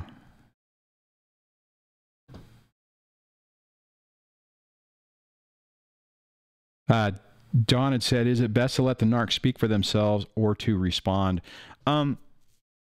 You're okay. And I wonder if that's the one I'm talking about. You know what? Let me do this as a slide. Okay. And keynote. All right. So I just read it, but I'll do it again. Is it best to let the narc speak for themselves or to respond? I think you want them to expose themselves. So defending yourself has a tendency to draw you in with them, and potentially a lot of the times it makes you look like you're part of the issue. Remember, I do the whole thing with the little, you know, the puppet master thing, because I don't know why I do that. But anyways, I personally think that if you can remain calm and allow them to do their thing, they start to expose themselves. It's whenever you're sitting there and you're trying to fight with them, then people think either you come across as crazy, right, which a lot of us do on that because you're so freaking wound up and you're talking fast and you're just kind of like out of control, and the other person is like, yeah, you know, they come across all calm and reasonable.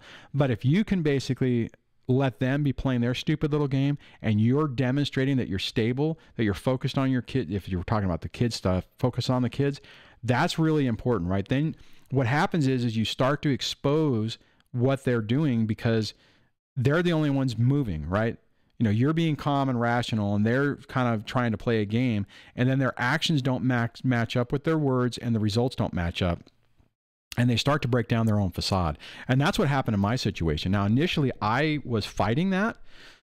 I would go in and try to say, you know, this is a situation, you know, the mom's out of control, or not out of control, but, you know, blah, blah, blah, blah, blah, blah, blah. And then I can guarantee you that the teacher's like, oh, my God, what the hell?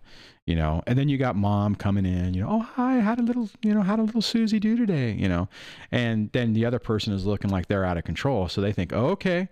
This person's unstable, even though they're saying the other person is, but this person looks stable, and they don't know, right? I mean, so it's weird because you have to kind of take on part of that whole little way of interacting Marietta says, yeah, the calm narcissist after they make your life a living hell. Oh my God. Yeah. See, that's the thing. They push the button. They push, push, push, push, push. Then they step back. And then when you explode, it's like, oh, I don't know why they're doing that. Right. You know, I mean, it's insane. And the problem is we end up, oh yeah, Nikki just said it. We end up looking bitter and crazy. Exactly. So guys, if you're in that stage, think about that. You're being played. You're being manipulated to play a role which fits into their narrative. Don't do it. That's why absolute thinking and black hole thinking and hybrid no contact are so critically important in these situations. Because one, the absolute thinking is when you realize like this is what they're doing, you can stop doing, you can stop reacting to it. The black hole thinking is like whatever, they're doing whatever, and you focus on your kids. And you can do that with the teachers. You can go in and say, hey, Miss Smith, I mean, I think the last teacher I didn't do this with, I wanted to let it play out a little bit more. But the second to last teacher and I think the best recourse or the best results I had was when I went into one of the teachers after a couple of years and said, hey, here's a situation. I'm not trying to badmouth the ex. This is a tough situation. My daughter has had problems with all the other teachers. Feel free to talk to these other teachers to find out. It's a very tough situation at home. The custody schedule is very complicated. It's 2 on, 2-2-5. And homework's going to be an issue and stuff like that. Whatever I can do to help. Now, most of the teachers would finally just say, okay, look, just do the homework with you. They would ignore the homework with mom to help my daughter. I've had, one teacher who I did that with, started with, she ultimately, when I asked her later on, she told me that, she goes, I just tell your ex when she comes in that everything's fine. Because I know she's not going to do, so I mean, it's one of those things where you kind of plant that seed. It's like, look, here's a situation, and then just let it play out. That's kind of what they're doing to you, right? Think about it. What they'll do is, they'll go, yeah, there's lots of problems. Dad's really out of control. And it's just really so hard. It'd be so much better if the kids were with me, but they're not. And then you come in and it's like, mom's crazy, whatever. And they look reasonable and you look crazy. You have to put on that I'm reasonable facade yourself, focus on that, and then let the actions demonstrate what's going on, right? I mean, a lot of times in my situation, it really blew my mind because you have somebody who didn't work, who for the first couple of years, 2 or 3 years, wasn't even going to school, was doing nothing. There is no reason that she couldn't have run circles around me on homework and everything, and she wouldn't do it. She was incapable of doing it, right? So I'm working a full-time job. I'm trying to do the homework. I'm interacting with the teachers and, making as much progress as I possibly can. And then there were times where I would get validation from my youngest where she's like, well, I want to do, like certain projects she wanted to do with me because she knew I would help her with it. We would get it done. Right. I mean, anyway, so, I know that was kind of kind of went down the rabbit hole on that, Don, but bottom line is, I think you need to let them expose themselves. You don't necessarily, you don't want to defend point by point. I mean, you almost want to do like what I was just saying. If they're doing something, to come back and play the same game that they would play. Well, yeah, I mean, they're really bitter about everything. They're not handling divorce right. I'm trying to keep things as stable as possible. If there's anything I can do to help with it, let me know. Right. That type of thing. Right. To come across more reasonable. Because the problem is typically they do these, like we were talking about. It depends. DramaFree says, how do they act in court? It depends. And I'll cover that question here in a second. You want them to demonstrate to themselves who they are, right? Okay, so let me grab the next one, or try to anyways. Let me look at the comments first. Wow, we're almost running up on 9, so we'll go through the last bit of comments and we'll shut this down. Jenny says, to Duane, my ex did nothing at home and in any form. And it turns out that he did nothing at work either. Financial disaster. Ugh, yeah, that's tough. Schaefer one says, the green ink teacher is certainly a narcissistic personality. All the other teachers and principals were afraid of her. Parents from hell were afraid of her too. Oh, that's interesting. I missed part of that, but that's interesting. Okay, so let me go to the next question. Hey, we got a subscriber, Ritch Goodson. So if you happen to be on the live stream, welcome to the live show. And if you want to say hello, jump in and say hello. And I wonder why the music, I wonder if that actually played out right on the computer or what. I don't know. I am easily just sidetracked, so sorry about that. I need to lower this because that's like in my eyeball.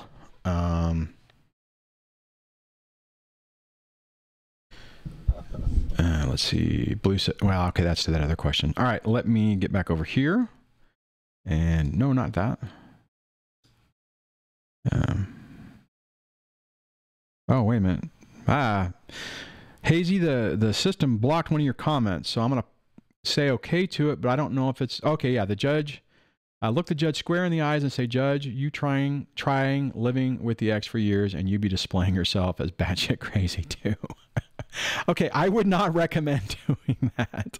That's funny, but don't do that. That was hilarious. Okay, let me get back over here. That's funny.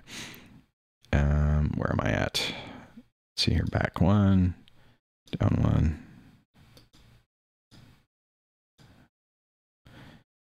What's going on? Oh, Don had asked, is it better to ignore their smear campaigns or to respond to it? It's better to ignore it. The only time that I would say that it's not is if it's actually impacting your life in a legitimate way. Like if it's affecting your work. But otherwise, you know, if somebody is buying into the smear campaign and you're trying to actively defend it, it's dragging you into that pit of hell. You know, if somebody... You know, I mean, if someone brings up something to you and they say, oh, I'm whatever. I mean, you know, like a lot of the thing, you know, oh, you know, Billy says that you don't have running water or anything for the kids. And, you know, I mean, obviously I'm not saying turn around and walk away. I mean, just be like, really, you know, but getting into it, tit for tat is not a good idea. So I did that. I did that a lot. Oh, that's a good question. Nikki says, how often do narcs actually look a mess or fall apart from exhaustion? I've never seen it. You know what? The thing is, Nikki, is they live in chaos and they like it, right? So that's their comfort zone. That's why I think they're able to survive so well in the... oh, Jasmine Bambury is on. Says, thank you for your videos. So welcome to the live show. Welcome to the channel. I don't think I've seen you in the comments before. So thanks for jumping on. But, you know, back to, where did it go? Yeah, I mean, to Nikki's comment, I think that's why they're able to do that, because they enjoy the chaos. They thrive in the chaos. They feel comfortable in the chaos. So they don't get tired from it because it's not exhausting for them. It's their standard personality. Blue says, Nikki, the last time I saw my exes, his eyes were bloodshot. My sons are as well. So, and what I would say on that, well, let me just to clarify, you know, not to say that they're not going to run themselves down, but it's, you know, they don't get tired enough to where they decide, okay, this is just stupid. I'm going to stop. Right. Blue had said, drama, at my trial, the ex lied on the stand about leaving his job when in actuality he was fired. The judge did not hold him accountable for it, though. That's surprising because typically they do. Yeah, Hazy says, exactly, Duane. It's their daily pet pill for 10 cups of, their 10 cups of coffee. Yeah, I mean, you'll notice that, right? I mean, I have friends who live in chaos. And it's like, you know, I mean, I've tried to, you know, give them some advice and they'll like, that's great advice. It's like, you have to change your environment. And a lot of times they won't. It's just like, it's their comfort zone. They can't allow, I guess it's, you get to the, I mean, maybe some people just, you know, well, not maybe, I mean, if they have a personality disorder, they're going to just be trapped in it. But it's just sad because you're watching somebody just spiral out of control and there's nothing you can do. You know, you can't make the decision for them. It's like you have to get to the point, or they have to get to the point that they want to change, that something has to change. I mean, shit, that by golly, that's what happened to me. You know, I finally got to the point where I'm like, I can't live this way anymore. I cannot do this. The rest of my life cannot be like this. You know, and that was, I mean, that took 21 or 22 years. I'm trying to remember. I think it was 21. It took 21 years for me to finally get to that point and say, I can't, you know, it was like something has to change. And then as soon as the ex made it really obvious that she didn't really give a crap about me and the entire marriage was a facade, I'm like, oh, hell, I've lived in 21 years of a freaking, you know, a lie. And I was like, I'm done, you know. That was about the only thing that could push me out, was that. And to be honest, I think she wanted me out. I think, to be perfectly honest, I think she was trying to push me out long before, and I just refused to do it. I'm like, nope, I'm in this and I'm not going to. And we basically love each other. So there's that. And when that fell apart, when she found a way to take that away, then I was done. I couldn't do it anymore. And I don't know, maybe I talked in circles on that one. I don't know. So you guys have to let me know what you think about that. All right. So I see Kiara's question. Let me grab that one and I come over here. All right.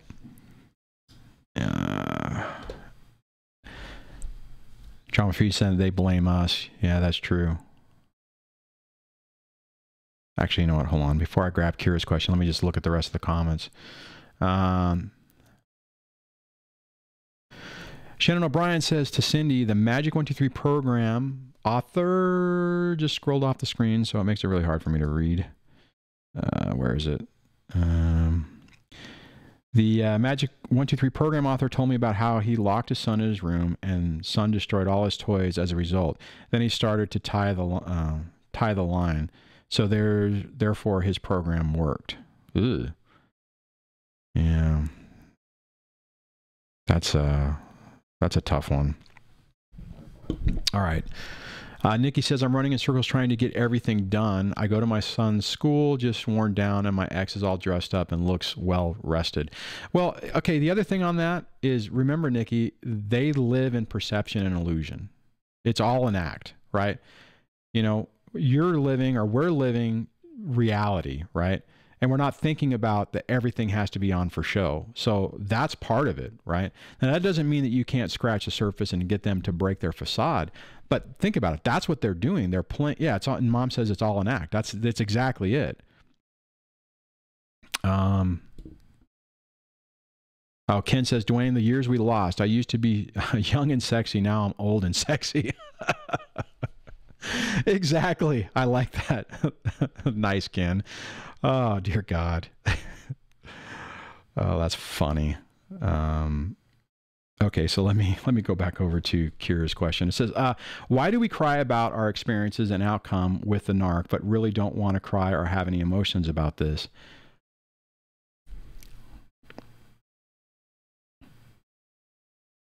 It's because it's because of the trauma. It's two parts. It's the trauma bonding, and it's typically whenever that discard or the relationship falls apart, you get no closure, right? So you're expecting, when this happens, for there to be some type of, you know, yeah, we had some good times, or, you know, I hope things are well for you, or whatever. But it's like in an instant, you're a villain. They're attacking you on ways that you never would imagine. They're taking all your intimate secrets that you've told them or experienced with them, and they're using it to slander and destroy you. And you're trying to reconcile in your head how you could love somebody, could have loved somebody, and how somebody who you thought could love you can do these things. And then you're caught in this loop because your brain just can't process it. It doesn't make any sense. I went through the same thing. I mean, when my relationship was falling apart, I was sad and upset about it. And then, you know, making my peace with it. And then as soon as it turned crazy, I had to put that on the back burner, so you don't get to deal with it. You don't get to process that. And then you're trying to, you know, you're in this running gun battle to try to figure out what's going on. So Morgan says, after 21 years, I feel like you are telling my story every time you spoke about your personal life. Yeah, a lot of our stories are all the same. And it's, you know, it's good in some regards because it's good for validation, right? So when you're looking at it going, this is insane, this can't be true, And then you see somebody else, or you meet somebody. Well, typically it's hard to meet somebody who you can talk to about this. But when you can find somebody whose story parallels yours, you're like, wow, I'm not crazy. This stuff really does happen. Because I would imagine, Morgan, you were probably a lot of times feeling like, you know, you're nuts. Because I know I was. I'm like, I must be crazy. There's no way that this is true. There's no way that they can act a certain way and then say certain things. It just doesn't make any sense. So Lisa says, I'm sexy and I know it. That's awesome. I haven't heard that song in a while. Shannon says, scary to think how many parents followed these recommendations. Oh, yeah. Honestly, I don't feel they were lost for years. I have 4 beautiful kids from it. Yeah, that's good. It's, you have to, you know, it sucks to get into a situation where you are then bitter about the, you know, the 20 or 10 or 15 or however many years it was lost. And I know that's typically how people, that's a lot of people do go down that road. They're like, you know, I mean, I can't believe I lost all this time. I've lost my youth. I've lost, you know, this opportunity, you know. But I mean, it's like you can't change it, right? I mean, so yeah, you know, grieve that loss, but then move on from it. Don't try to stay there too long because it even doesn't, it just doesn't help you. Morgan says, even my therapist telling me he was the problem, I couldn't help him. And that was, he was a sociopath with borderline personality. You know, it's funny you say that because I remember having a conversation with one of my therapists, not my last one, the one before, where I was like, is there any way I could help her? Or I said, I think it was weird because I said, is there any way I could help? Because she was talking about the situation. And she's like, what do you mean? I said, was there any way I can help her to be better? And at the time, that therapist didn't really click the whole personality disorder thing with me. But and she just kind of looked at me and said, no, you can't help these people. You know, you are never going to be able to help them. So, but I get what you're saying because you want to, because at the time you still care about the person. You still, you know, you're like, well, if I can help fix this problem or if I can help them get better, then, you know, you want it for them, right? Because you still care about them. And it takes a while for when they flip, when they go from that, you know, that illusion of making you, you know, trying to give you some attention, those breadcrumbs that you still follow to basically you're, you know, nobody, you know, you're still trying to, you still care about them, right? It's, you can't turn it off. You can't turn it off in an instant. So, all right. Morgan says, his personal psychiatrist told me to save myself and the kids. Sadly, my kids prefer him and the chaos. Oh, that sucks. Marietta says, my ex was very religious, but didn't want to go to confession. Now I understand why. Yeah, sorry about that, Morgan. That sucks, you know. I mean, and it's, yeah, we'd have to have a longer conversation about the details to try to figure out what happened there and how to correct it or fix it. Edward said they start to hate you because they lie all the time to everyone. No one from the family and friends will interact with kids or her anymore. It's sad. Yep. Hazy says, sure, we can help drive a wooden stake through their hearts and put them and everyone else out of their misery. Yeah, exactly. Yeah, Marietta says, my therapist says that I can't help him. Doctors can't. No one can. No, and they're right. And it's sad, you know, and you have to ultimately pick yourself, right? You ultimately have to say, okay, you know, I have to focus on me. I have to focus on building, you know, myself up and having a good environment for my kids to thrive in, survive and thrive in. All right, let's see. Let me go search for the next, if there's a comment that I'm missing. Did we talk about how they act in court? Did we actually hit that one or not? I can't remember. Let me go back over here. So let me know on that one. DramaFree, if you're still here. I don't remember if we hit that or not. So I think we did. Maybe not. And I think that was the last question. Oh, okay. All right. So I'll pull it back up. Probably what it is, I saw it and I said I would talk about it and then I never did. Sorry about that, DramaFree. And there we go. I know I saw some comments what people were talking about with it. Okay, so DramaFree 2018 says, how do they act in court? Well, typically if, hopefully, well, not hopefully, their attorney is going to represent them, so they probably will be on their better behavior. Now, if your attorney is able to push their buttons, it's possible that even with an attorney there, they will lose control. Now, it depends on the type of what they are. Now, I think this is just a thought, in my opinion, so I don't have any data to validate this, but I think an overt type narcissist, typically a guy, your attorney could probably push the buttons to where they are going to start reacting while they're sitting there with the attorney, and the judge is going to see it. Now, here's the thing. What we need to do, make sure to, is to be stoic and rational and reasonable. You don't want to start getting frustrated with your attorney or wanting to take control, because what's going to happen with that is that story that your ex is trying to say that you are that way, you're basically validating it. They're not going to, like what somebody was saying earlier about, you try living with this person and you wouldn't be batshit crazy as well. That ain't going to work, right?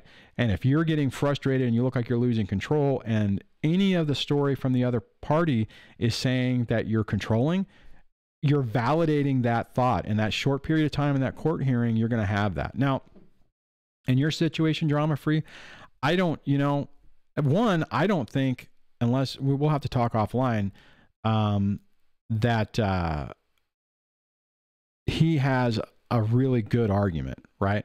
The only caveat would be is if he said, hey, I'm moving back to the same city and I want 50-50 custody, there's a chance he could have a case that way, potentially, maybe. I think you could probably still fight it just saying, hey, look, fine, but we need to have a transition period to get to that point.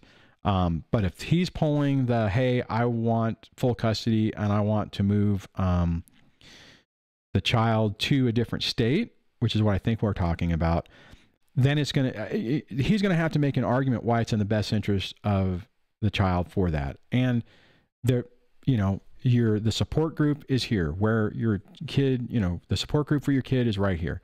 Where they go to school is here. Their friends is here. Everything is here. What's in the best, the stability for your child is here. That's the issue. And I don't think there's a good argument against that. Now, if he's starting to lose those arguments in court and he acts out, then that helps you. That even helps you more. So I don't really think you have, other than the fact that now you have to go to court, you need to probably get an attorney. You don't have the money for an attorney. He's creating a lot of stress. Personally, I would be, if you tell me after this court date that he wins, then something else has happened. And, I don't see it. I don't see it happening. Dawn Elizabeth says, question, my ex-husband has become friends with everyone else for 15 years. How long will it take for those friendships to end? I'll grab that as a comment and post that up. So drama-free, hopefully, Drama says, yes, and pay for it. Lots of stress. Yeah, it sucks, and part of that is by design. See, what they're trying to do, drama-free, is they're trying to get you to slip up, for you to make a mistake. You would have to make such a colossal mistake. You would have to basically do something and get caught being abusive to your child for this to happen. Now, unfortunately, I wouldn't necessarily recommend going in pro se. If you have to, you can, but I don't, what argument are they going to be able to make to say that custody should change when they don't even live in your area? Okay. All right.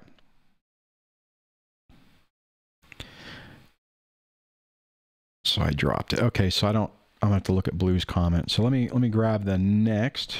Let me go back over here. Next question, because I saw that there was one, and that's the one Dawn just did. So let me grab that, and click over here.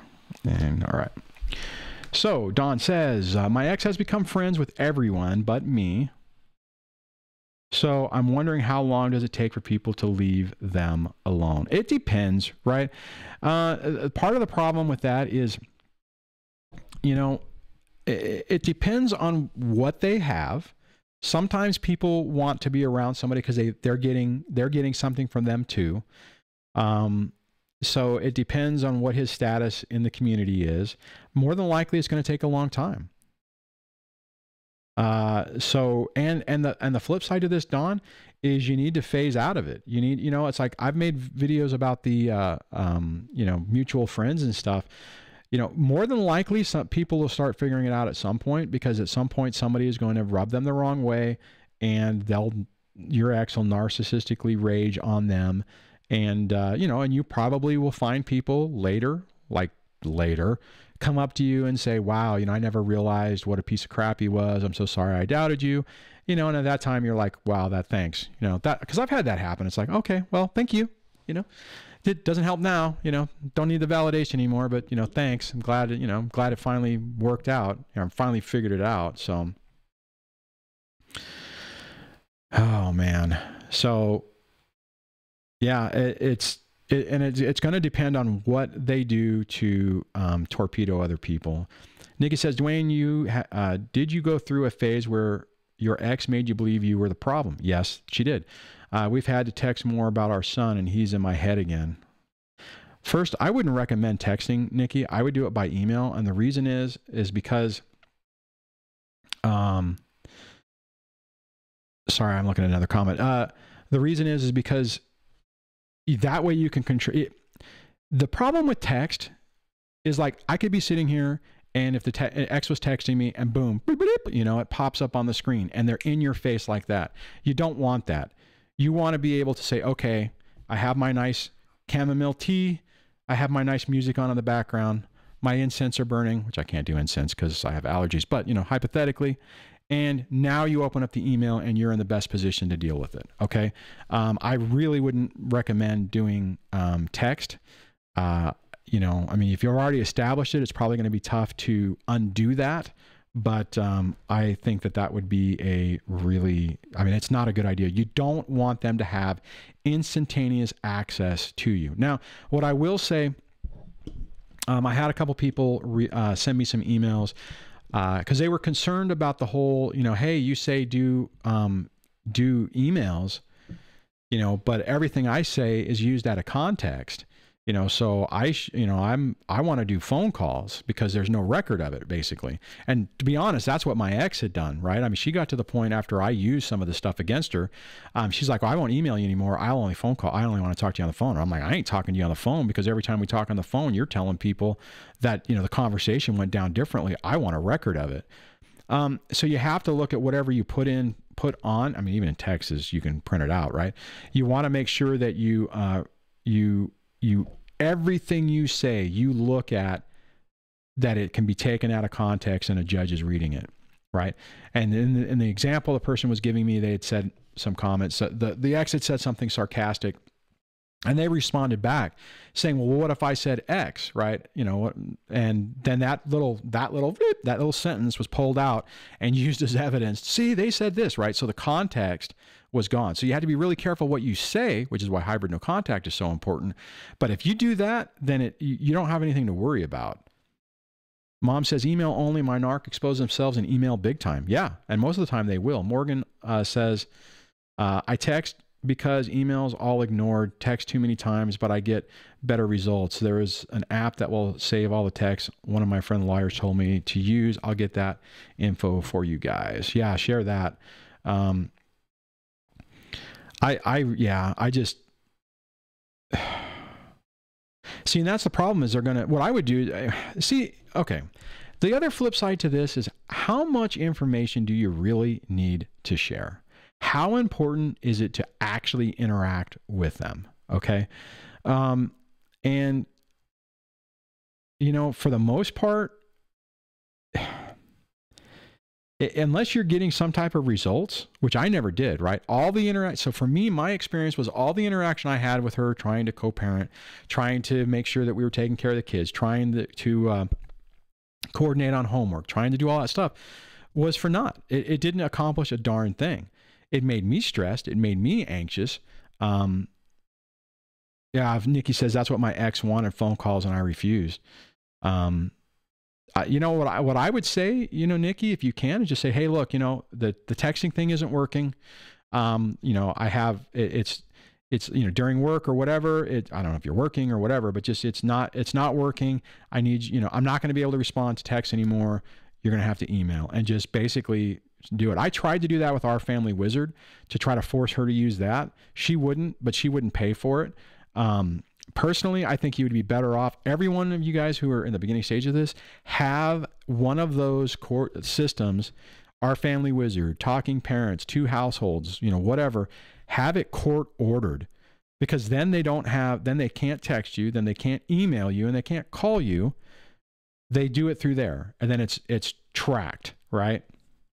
I mean, email's even tough on some parts, at least it was for me in the beginning, because every time, you know, I would pop up and there would be this email from her, I'd have an anxiety attack, you know. So I've since made it to where there's a rule which moves it so that I look at it when I want to. And I'm like, okay, I'm ready to see what's going on. I'll go into the thing, hit refresh, and see what the emails are there.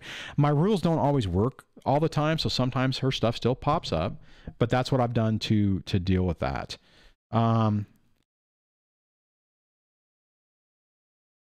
Yeah, Nikki says, I'm going to have to. I can't handle him always texting me every day. He does. Yeah. And see, and part of, okay, and here's the other thing, guys. Narcissism jumped on. I saw you pop up earlier. Welcome to the channel. Welcome to the live stream.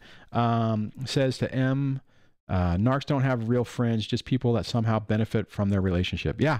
Excellent point. Excellent point. Web management team says, correct on the court order. Yeah, you have to get that in there. Because I mean, I screwed up and it was optional, you know, and it's like, well, it was like, well, they can continue using email or they can use this. And she, you know, it wasn't court ordered, so she wouldn't do it. So even if I try to take her back to court to say, hey, she's not using it, she's not violating anything because it's not done, not ordered. So, Kiara says, I only text using Burner app. I do not respond to any text message that is not required an answer to, like hybrid no contact. Web management team says, thanks, bud. Well, glad you could jump on. We're probably going to shut down here shortly. So, but bottom line is, you do not want them to have that instant access to you. That's absolutely, you don't want that. Nikki says you should have told her you don't want to use it, and she would have. Absolutely, Nikki. That would, yeah, probably. You know, if I would have turned around and, yeah, but see, she was already playing games, you know, with everything, and then she didn't want to do anything other than talk on the phone. Why can't we just talk? Why can't we just talk? Why can't we just meet? And it's like, well, you're saying I'm big and scary and you're afraid of me. I'm not going to be anywhere near you because I'm not going to give you any opportunity to say that I've done something to you. You know. So, and then it's like, why do you have to be that way? You know, I mean, it's just, you know, just stupid narc behavior. Okay. Marietta says, fun fact, my ex exactly knew who he can abuse and who he cannot. He didn't abuse his male friends except one who was homosexual, possibly in love with him, and who financially supported him. Wow. Yeah, that makes sense. Well, see, and that's a really great point, Marietta, because they watch and observe people. So they know what they can get away with. They know how they can push buttons, right? They're basically bullies. You know, they know what they can do. Web team management says, my judge would not allow at first. Judge said we should get along with a narc. Yeah, and see, that's a really great point, Web, because what happens is a lot of times they're trying to force it. They think, see, the problem is even non-narc divorces are ugly. Okay. And then those people, and then what they're trying to do is they force the people to interact. And then they find, like somebody was talking about before, I can't remember the comment, then they finally realize that this is stupid and they change. It's like, okay, this is ridiculous. We can't keep going on like this. And 2 reasonable people can do that. And see, that's the problem when we get ourselves into, because we get to that phase and it's like, okay, this is ridiculous. Let's try to co-parent.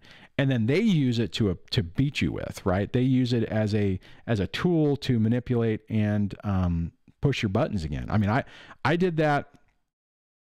God, what was it? 4 times, I think. I tried to reach back out thinking, okay, maybe things are changed, or she would do something. I'm like, okay, cool. Finally, things are calming down. And it was like, all it was to draw me back in, get my defenses off, and then just stick her finger right in my eye.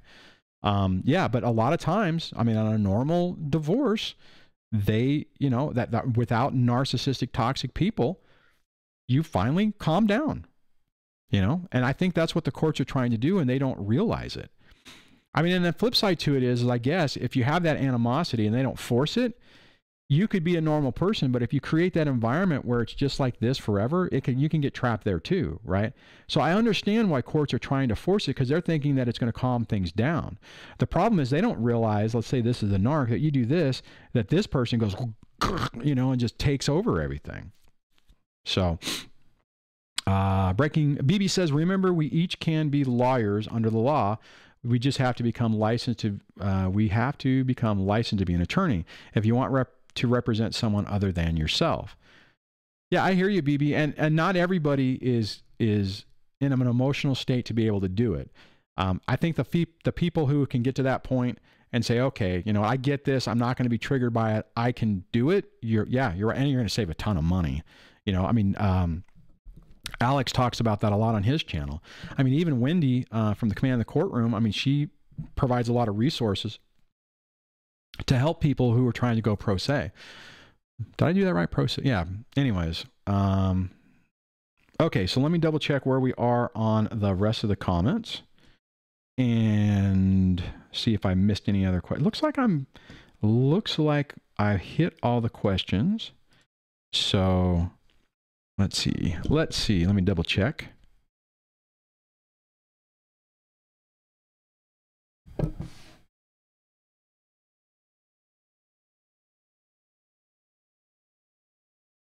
All right, let's see. Oh, I missed part of what Jenny was saying, so I don't see that. Oh, Jenny had said, I accidentally bumped into my child. She put her head down to hide. I said, so sadly, I recognize you a mile away. So sad. Where's Wally comes to mind. A mother doesn't stop. Being a mother, her answer was good for you. So angry, not her language, his. Yeah, it's tough. That's the hard part about this, is that the most important thing in our lives, our kids, right, are turned into weapons.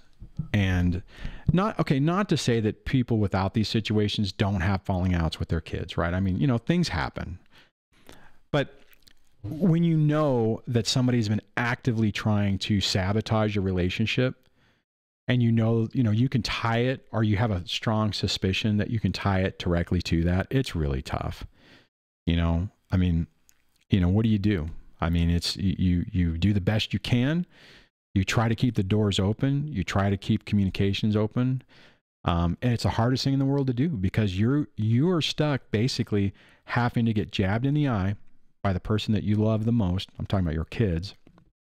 And really be the best person that you can on it.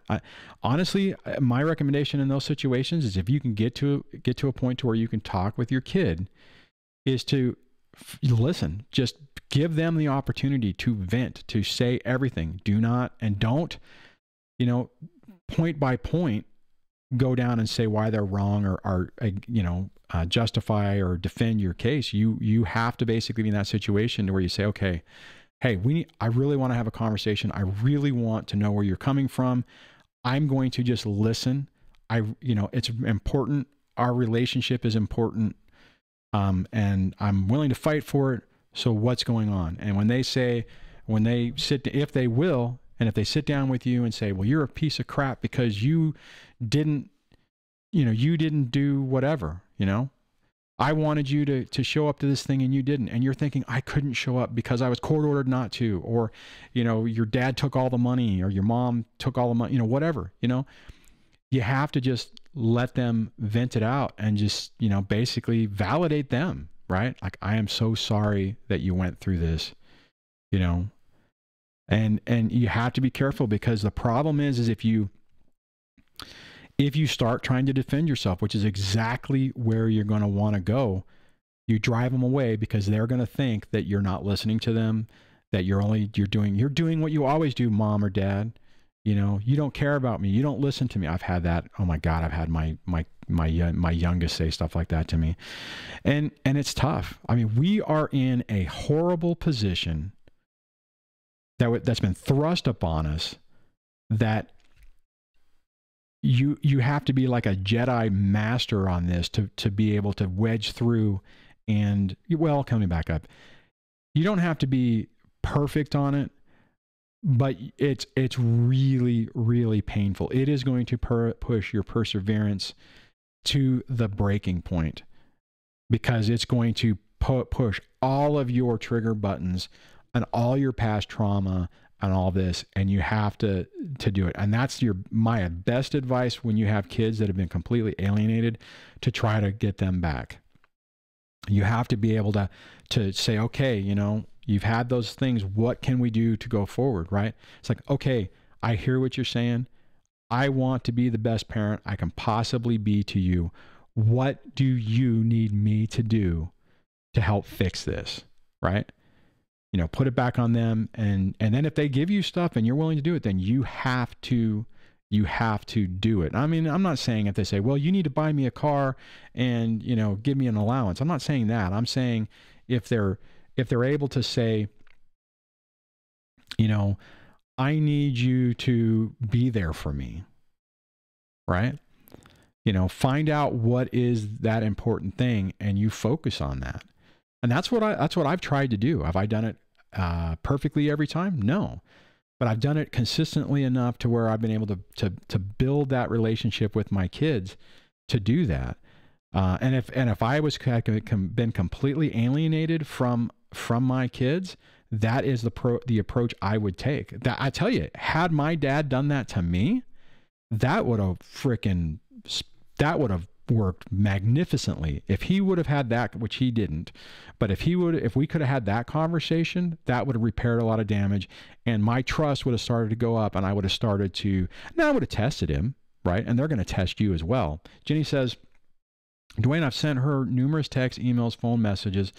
He pays her phone bill. I think he has intersected all messages from me. No normal person would ignore some of my messages.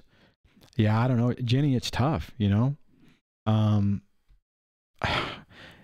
You know, I don't, the only thing, the problem is she's angry. I know, because I know we've chatted before on this, you know, the only thing I would say is probably the next time, you know, when you run into her, instead of saying, you know, hey, don't try to hide, I can see it, just take the opportunity to say, hey, honey, you know, I would really like one day to just be able to sit down and talk to you. Could we at some point just go to the coffee shop or come by the house or go out to dinner or do something just so we can have a conversation? Because the thing is, if she's angry, anything that you say that can be construed as condescending or sarcastic is going to, in her mind, justify or validate that that her perception is right. And I mean, and it's tough, because what do you do, right? But that would be my advice. I mean, and I don't know when you're going to, I mean, I know that was a random offshoot thing that just happened, but you know, the universe has a way of kind of making stuff happen. So it probably is going to happen again. And I would try something like that, Jenny, you know, just to try to basically get, you know, not animosity or not pushing anyone's buttons, but just throw that out there. So let's see. Sindy says, Duane, such great advice. I have to be more mindful to not get defensive. It is so hard not to get defensive, guys. Jenny says, would do anything. Part of me is gone without her. I don't think she needs me anymore. Well, you know, as kids grow up, I mean, they're supposed to grow up on, you know, I mean, that's part of the thing of growing up. So, and it sucks because you weren't put in a position to be able to nurture her to that point. You know, you have this experience where you lost that time. I know I don't normally like to talk about lost time, but an effect you have. So you didn't get to get her to this point and still maintain a good relationship, right? But, yeah, it's tough. Nikki says, Dawn, makes me angry that people can abuse. You can, let me try that again. Makes me angry that people can abuse you because you're too nice. It's sickening. Plus my ex knows my abusive past. Yeah. So then they know how to push your buttons and they know how to trigger you, which is just cruel. All right, guys, let me double check to make sure there's not anything that I'm missing. If there is something I'm missing, please post it in the comments right now so that I don't lose it. And then we'll try to wrap things up. Let's see, Adeline says, I used to have a telly buddy as a profile pics for the ex's cell phone number. That helped. I had for the longest time a black hole. That was pretty cool. Actually, I think it's still that. I think I moved it around so you don't see it that much anymore. All right, so let me double check while you guys are thinking if there's anything that we need to hit before we run out of time. And okay, Don had a question. That's a good one. I'll grab that, Don. So do you guys like the new slide configuration? Do you think that's a little bit better? I think it works better for me. Don says, why do they use your abusive past against you? Well, because oh yeah, Nikki just said because they view it as you're weak. They do it because it's you know, nothing's off the table. They will use anything and everything against you to get what they want, to break you, to triangulate against you, to smear you. I could not believe the crap that the ex would bring up. I mean, I know I've talked about, I think I mentioned this in the past. There was one conversation we had with the psychologist with our son, and we were all there. You know, I mean, she never would tell me about the appointments, but I found out about the appointment. I showed up, and you know, she excused, you know, can we have, you know, can our son step out of the room for a minute? And they said yes. And then she was like, you know, I just think it's important to you know about this experience that Duane had when he was in high school. And I was just like, wait a minute. You're bringing up something that potentially happened before you even knew me. That was 23 years ago. Actually, it was probably 25 considering, because it was before, you know, the relationship. I'm like, over 20 years ago? How is that even relevant, you know? And the psychologist or the psychiatrist was being, you know, it's like, well, it probably doesn't have any bearing, but, you know, I mean, you know, he was placating her. Well, maybe it does, right? So they do it because they can, and there is no boundaries. There is no boundaries for what they will use, what they will say. They will take, if they know something that's fact, they will use it. If they can take something out of context, they will use it. If they can make stuff up, they will do that. I mean, it's because they're trying to push their own agenda. Oh, she looks like Schaefer one left. So, I think that's, let's see, I missed part of that comment, but thanks for hanging out, Schaefer. Glad you could. Schaefer one, great live stream today. Thanks, Duane. I haven't vented about the Narc teachers ever. Felt great. Yeah, take care and be good to yourselves. Hugs. Okay, guys. So on that, I think we will wrap it up. But before we do that, let me jump over to here. And if you want to email me directly, you can do that on the website, dadssurvivingdivorce.com, through these links here and here on the contact page. If you have not signed up for the newsletter, which, oh crap, I forgot to send one out today. Ugh, darn the luck. You can sign up for that here. If you want to leave me a voicemail message, if you don't like to type, you can do that with this little voicemail thing. You can send me about a 3-minute thing. If you want to support the channel and help keep things going, you can do that through the PayPal donation thing. I'm working. Oh, wow, they updated that. Huh. I haven't clicked that link in a while. I didn't know I was going to do that. But you can do that there. If you're looking for resources that potentially could help you, I have my resources tab where I need to add some more stuff, but these are the things that helped me. When I was really struggling, I did utilize the hypnosis files, and I used the hypnosis download from Uncommon Knowledge.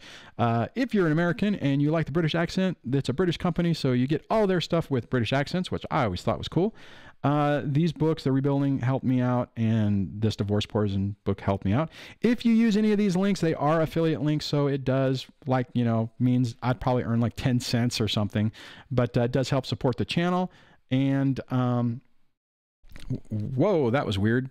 Something just happened and it freaked me out. Oh, I just got a super chat. I have the volume turned up so that the little thing popped up. Oh my God, that scared the crap out of me. Thanks, Web Team Management. You about gave me a heart attack. I'm gonna have to turn that down. That's hilarious. Anyways, I appreciate you guys. So I covered that. The other last thing I want to mention, look right here. if you want to get the text notification and you are in the US, it might work in Canada, I'm not sure. Text DSD Live 233-222.